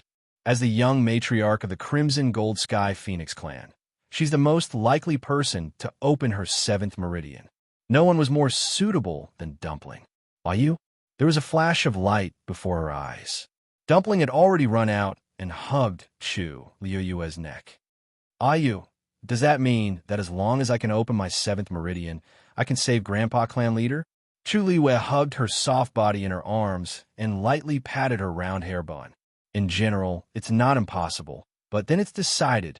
Dumpling immediately continued, her grape-like eyes sparkling as she clenched her small fists. Then I must open my meridian as soon as possible. Chu Liyue flicked her finger on her forehead. How can you rush something like this? Besides, you just opened your 6th meridian recently. Now that your body has recovered a little, you can't advance rashly. She still had lingering fears for what happened last time. No matter what, she couldn't let Dumpling take the risk again. Dumpling rubbed her forehead, feeling wronged. But what about Grandpa Clan Leader? Chu Liyue pursed her lips. This was a dilemma. Apart from this method, she couldn't think of any other way. But she didn't dare to risk Dumpling. Wait first, she said. I just went to the lightning pool forbidden area today. The 4th divine emissary will definitely keep a close watch. Perhaps it's better to go after a while. Also, let's see if there are any other methods during this period. If there really aren't any, we should at least increase our strength. That way, their chances of success would be higher. She looked at Sin Yi. You and Shi are both venerable gods. Shuang and Little Hachi's talents were not at the level of martial artists, so let's not talk about them for now. On the other hand, Xiaozhou's aura seems to be much stronger than before. If I cultivate more, I might even be able to reach her eminence. There is still a considerable amount of frost energy sealed in his body. If he could fully unleash these powers, Sin Yi looked up. Master, Are you saying that we should wait until he becomes a god before we act? Chu Luiyue tapped his fingers on the table. That's naturally for the best. Tomorrow, I'll go to the treasure pavilion to look for some medicinal herbs and see if I can use some pills to help him recuperate. You can leave first. Don't tell little Hachi and the others about this for now. Yes. Sunny respectfully left and closed the door. Tuanzi leaned on her shoulder and whispered, "Don't worry. I will definitely open my 7th meridian." Chu Luiyue kissed her cheek. After comforting Dumpling, Chu Luiyue thought for a moment and went to Xiao Ran's residence.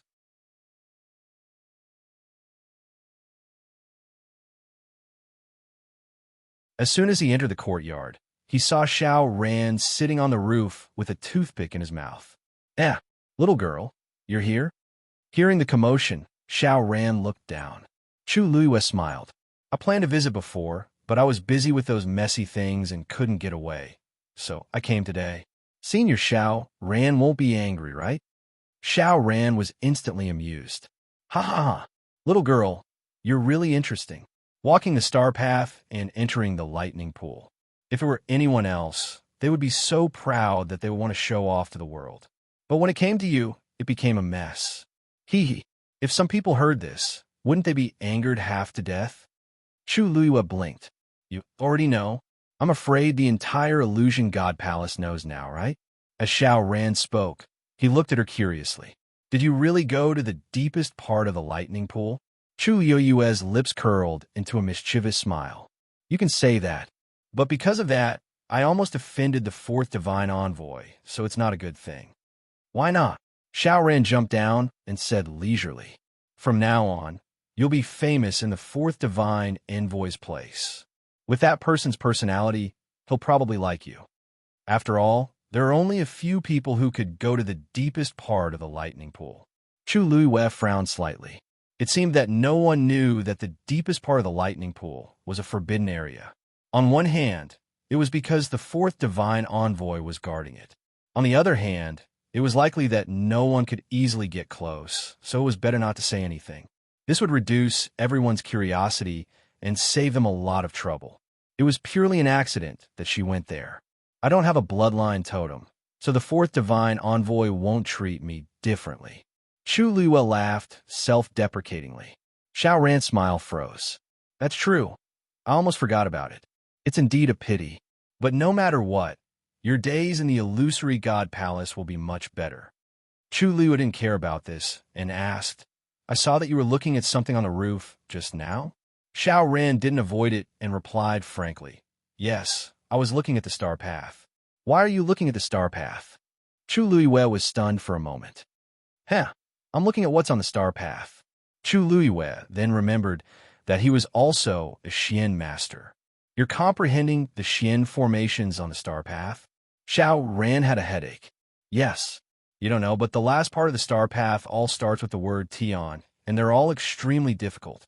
He walked to the side and sat on a stone bench in the courtyard. "This kind of thing depends on talent. If you don't have that comprehension ability, it's useless even if you study it for 100 years, 200 years, or even longer. Didn't we often go back already?" Everyone thought that she was about to succeed, but in fact, it's still early. She's not that far away. I've been studying the celestial demon formation for more than 100 years, and I'm going bald. Unfortunately, until now, I still don't have any clues.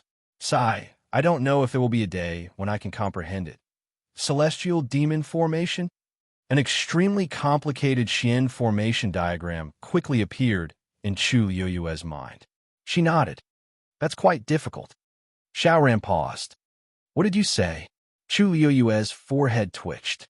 She didn't pay attention for a moment and actually blurted it out. "You've seen the celestial demon formation?" Xiao Ran stood up straight and stared at her. The air seemed to have frozen at this moment. Chu Luiyue met his gaze and blinked.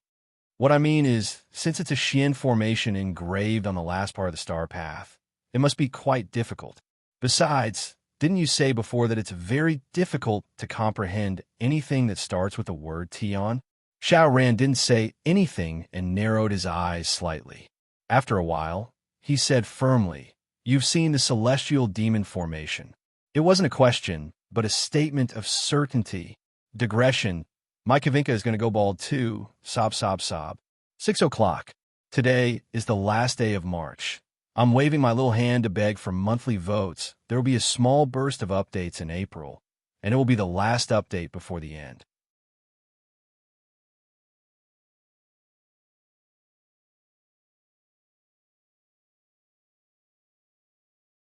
Chapter 22:30. Miss Shangwan. A voice suddenly interrupted the confrontation between the two of them. Chu Luiwei turned around and heaved a sigh of relief when she saw who it was. Lord Ming, why are you here? Ming Shu was standing at the door and looking at the two of them in the courtyard. When he heard Chu Luiwei's question, he hurriedly smiled and said, I went to your place just now, but you weren't there. I heard that you were here, so I rushed over. Xiao Ran looked at Ming and then at Chu Luiwei with a meaningful expression. Ming was a member of Zhenbao Pavilion and was usually polite to others. However, his attitude towards Chu Luiwei seemed to be a little different. There was also a hint of caution and sincerity in his politeness. Why did he treat Chu Luiwei so seriously? Why are you looking for me? Chu Luiwei was also a little confused. Oh, it's like this. Didn't I hear that you went to the lightning pool previously and stayed in the depths of the lightning pool for a long time? Zhenbao Pavilion wanted to send you a gift to congratulate you. As he spoke, Ming took out a few jade boxes of different sizes. These are all for you. Take a look and see if you like them. Chu Luiwei, it wasn't strange that the people of Zhenbao Pavilion knew about this. But why did they send gifts? Chu Luiwei hesitated for a moment and said, This. You're too polite. Actually, it was an accident that I went to the lightning pool. You should take these things back. The corners of Ming Shu's eyes twitched. It wasn't easy for him to find a reason to send these things over. How could he bring them back? He coughed. Miss Shangwan, do you not like these? Then you can follow me to Zhenbao Pavilion and choose them yourself. Chu Luiwei, seeing that Ming Shu didn't seem to be joking and looked sincere and eager, Chu Luiwei's fingers curled up and could only accept the things. Then, thank you. Ming Shu heaved a long sigh of relief. Now that he had completed the mission, he felt much better, and even the smile on his face became much more relaxed. It's just a small gift. It's fine as long as you like it. There's no need to thank me. What's more, no one in the Illusion God Palace has been able to do this for so many years, but you did it the moment you arrived. You are worthy of this gift. These were Ming Shu's heartfelt words. When he heard that the first time Chu Luiwei went to the lightning pool, he was shocked for a long time. He knew that this person was powerful, but he didn't expect him to be this powerful. Chu Luiwei didn't know whether to laugh or cry. She opened the box and was slightly surprised. These were all top-notch medicinal herbs of great value. Who would have thought that Ming Shu would directly send it over? Lord Ming, it's rare for you to leave the treasure pavilion. Xiao Ran walked over and looked at Chu Luiwei with a faint smile. Little girl, I couldn't tell that you have such a good relationship with Lord Ming.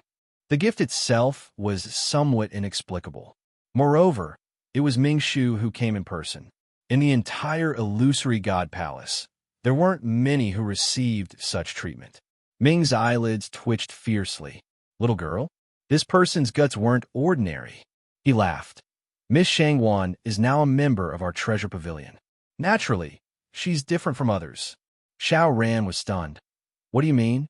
How long had this little girl been in the Illusion God Palace? How did she have a relationship with the treasure pavilion?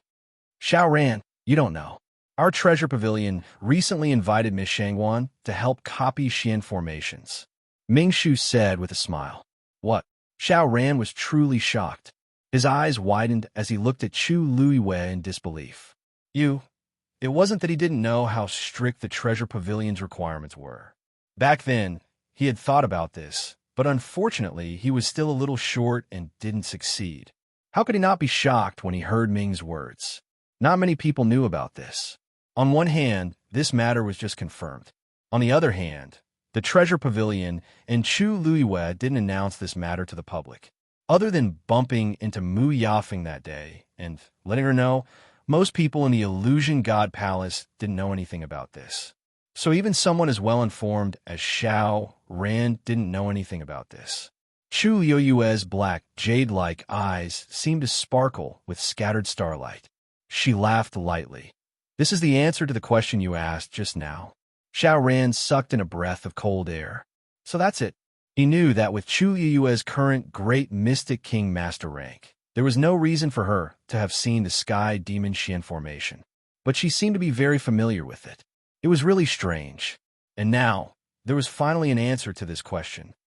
I really didn't expect you to do such a big thing silently. After the initial shock, Xiao Ran chose to accept it very quickly. He was very clear about how outstanding Chu Liuyue's talent was. Although she was only a Great Mystic King Master now, the fact that the Treasure Pavilion was willing to make such a choice was enough to see how highly they thought of her.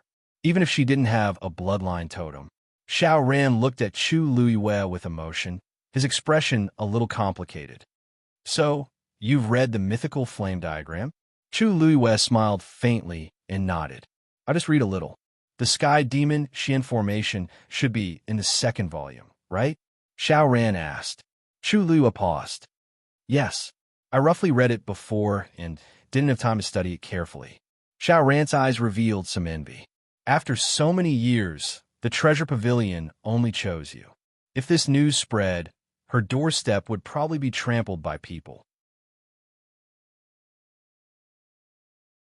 More importantly, this meant that she would have the support of the Treasure Pavilion behind her in the future. Those people who looked down on her and even mocked her before would have to think twice in the future.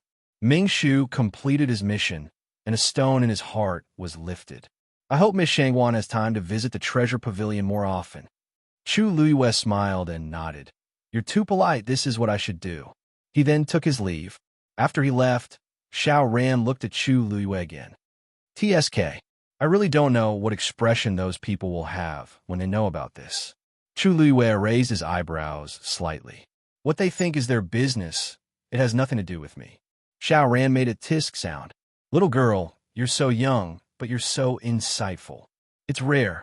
Chu Liyue kept the jade boxes and changed the topic. Didn't you say before that I can ask you if I don't understand anything? Xiao Ran looked vigilant. You want to compare Xian formations with me? But with your current status, you can't do that casually, right? Ordinary Xian formations were fine, but those top Xian formations were extremely precious. If she fought, she would inevitably reveal some things. From the moment the Treasure Pavilion chose her, she was restricted in this aspect. Chu Liyue smiled and shook his head. That's not it. I still know the rules of the Treasure Pavilion. What I want to ask is another thing. You've been in the Illusory God Palace for so many years. Have you seen the Crimson Gold Heavenly Phoenix?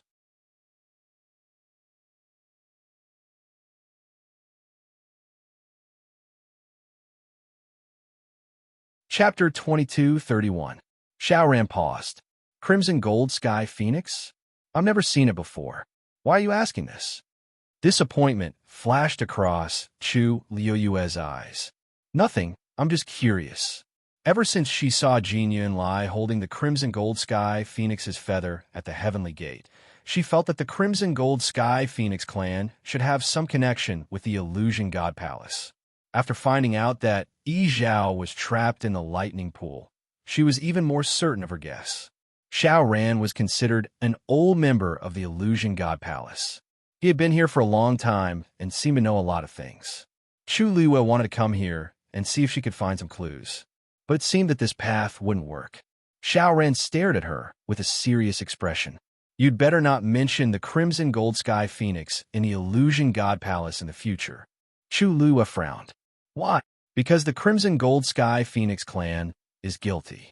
Xiao Ran raised his chin, looked at the distant Illusory God Palace, and said, Tens of thousands of years ago, the ancestor of the Crimson Gold Sky Phoenix clan was the divine beast of the Illusion God Palace. It was respected and loved, but for some reason, it betrayed and ran away, almost burning half of the Illusion God Palace. It was also at that time that the Illusion God Palace suffered a great loss. Several divine envoys died together and the entire Illusion God Palace was in turmoil. It took about 10,000 years for the Illusion God Palace to be restored, and a new divine envoy was chosen. Everything gradually calmed down. But since then, the Crimson Gold Sky Phoenix clan became a sinful clan. The people of the Illusion God Palace also understood and didn't mention it again. He looked at Chu Luiyue. You can ask me what you said today, but if someone hears it, I'm afraid it'll cause some trouble. Chu Luiyue was stunned for a long time. So there's such a past? Xiao Ran nodded. Yeah, due to this reason, even though the Crimson Gold Heavenly Phoenix was one of the two ancient divine beasts, it wasn't welcomed here. Don't mention it again. Chu Luiyue closed his eyes and pursed his lips. Not mentioning it? She had a contract with Dumpling and planned to save Yi Zhao.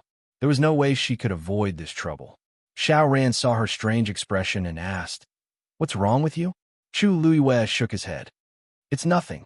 I'm just a little surprised by these things. Thank you for your advice, Senior Xiao Ran. I'll go back first." Xiao Ran noticed that she was in a bad mood, so he didn't ask her to stay. Chu Luiyue turned around and left. On the way back, Chu Luiyue walked very slowly. As she walked, she conversed with Dumpling in her mind. "Dumpling, do you know what Senior Xiao Ran said just now?" Dumpling looked confused. "I don't know." Chu Luiyue frowned slightly. If this was true, logically speaking, it was impossible for there to be no records of it in the Crimson Gold Sky Phoenix clan. And as the young master, Dumpling could not know. But Xiao Ran's words didn't seem to be fake. He had no reason to lie about such things. Moreover, it was related to the Illusory God Palace and several divine envoys. How could anyone dare to create such rumors? Chu Luiyue recalled that she had a conversation with the aura left behind by that ancestor in the Phoenix Shrine. If what Xiao Ran said was true, then that person actually died in the Illusory God Palace back then. Also, there was Mao Zhen. When he mentioned the Illusory God Palace and the ancestor of the Crimson Gold Sky Phoenix clan, he also looked like he wanted to say something but stopped. Could it be because of this? Chu Luiyue felt as if she had fallen into a swamp and couldn't break free no matter how hard she tried. Too many mysteries appeared one after another and intertwined with each other, making it difficult for her to distinguish. Could it be that the ancestor's golden feather was left behind back then? She guessed with some uncertainty. If that was the case, things could be explained. What happened back then? Why did the ancestor of the Crimson Gold Sky Phoenix clan betray the Illusory God Palace? Chu Luiyue raised her eyes and looked at the majestic palace. She was more eager than ever to go in and find out what was going on. "Ayu, they said I'm a sinner. Does that mean I can't come out in the future?" Dumpling asked in a low voice. Chu Luiyue sighed softly. Now she was glad that she didn't let Dumpling come out before. Otherwise, it might really cause some trouble. Not necessarily. She thought carefully and shook her head. Song Qing and the others all know that you're my contracted magical beast. This matter can't be hidden. I just don't know what the divine envoys of the Illusory God Palace will think about this. Dumpling felt wronged. I haven't done anything yet. How can I be guilty? Besides, if my ancestor really betrayed the Illusory God Palace, then there must be something wrong with the Illusory God Palace. Chu Luiyue thought. Back in the Red Moon Desert, after the eye took Dumpling away, it didn't punish her with ordinary means. Instead, it forcibly opened her meridians. It seemed it couldn't wait to let Dumpling break through. If the owner of the eye was from the Illusory God Palace, it didn't seem like it wanted to punish a sinner. Anyway, during this period of time, stay well. Don't come out if there's no special situation. No one knew what had happened back then. It was useless to argue about this now. Dumpling snorted. "Oh, then I'll listen to Ayu." On the other side, Mu Donyu returned to the Illusory God Palace. In front of the black jade square, the man was still standing quietly with his hands behind his back. Mu Donyu stood a few steps behind him and presented a fist-sized golden translucent ball in her hands. There seemed to be a sparkling liquid inside, which was glowing faintly. "It's all here." The man standing in front of her raised his wrist, and the golden ball flew out of Mu Donyo's hands and arrived in front of him. He flicked his finger, and the ball of light turned into several streams of light and flew to the white jade pillars around the black jade square. Puff! On it, the golden flames burned even more fiercely. Seeing this scene, the man shook his head. Although he has opened the 7th meridian, his bloodline power is still somewhat inferior. Mu Donyu is a little helpless. But he's the patriarch. This is the best solution we can find at present. Forget it. Let's make do for now. The man shook his head and asked, "How's the situation at the lightning pool recently?" Mu Donyu said, "Everything is normal. It's just that someone accidentally broke into the forbidden area yesterday." The man turned around. Shangguanyu. Mu Donyu wasn't surprised that he knew about this. After all, everyone in the illusory god palace knew that she had broken into the deepest part of the lightning pool. That's right. But don't worry, I've already chased her away in time and warned her not to come close again. The man chuckled and asked, "That's right. How do you know that she did it unintentionally?" Mu Donyu was stunned.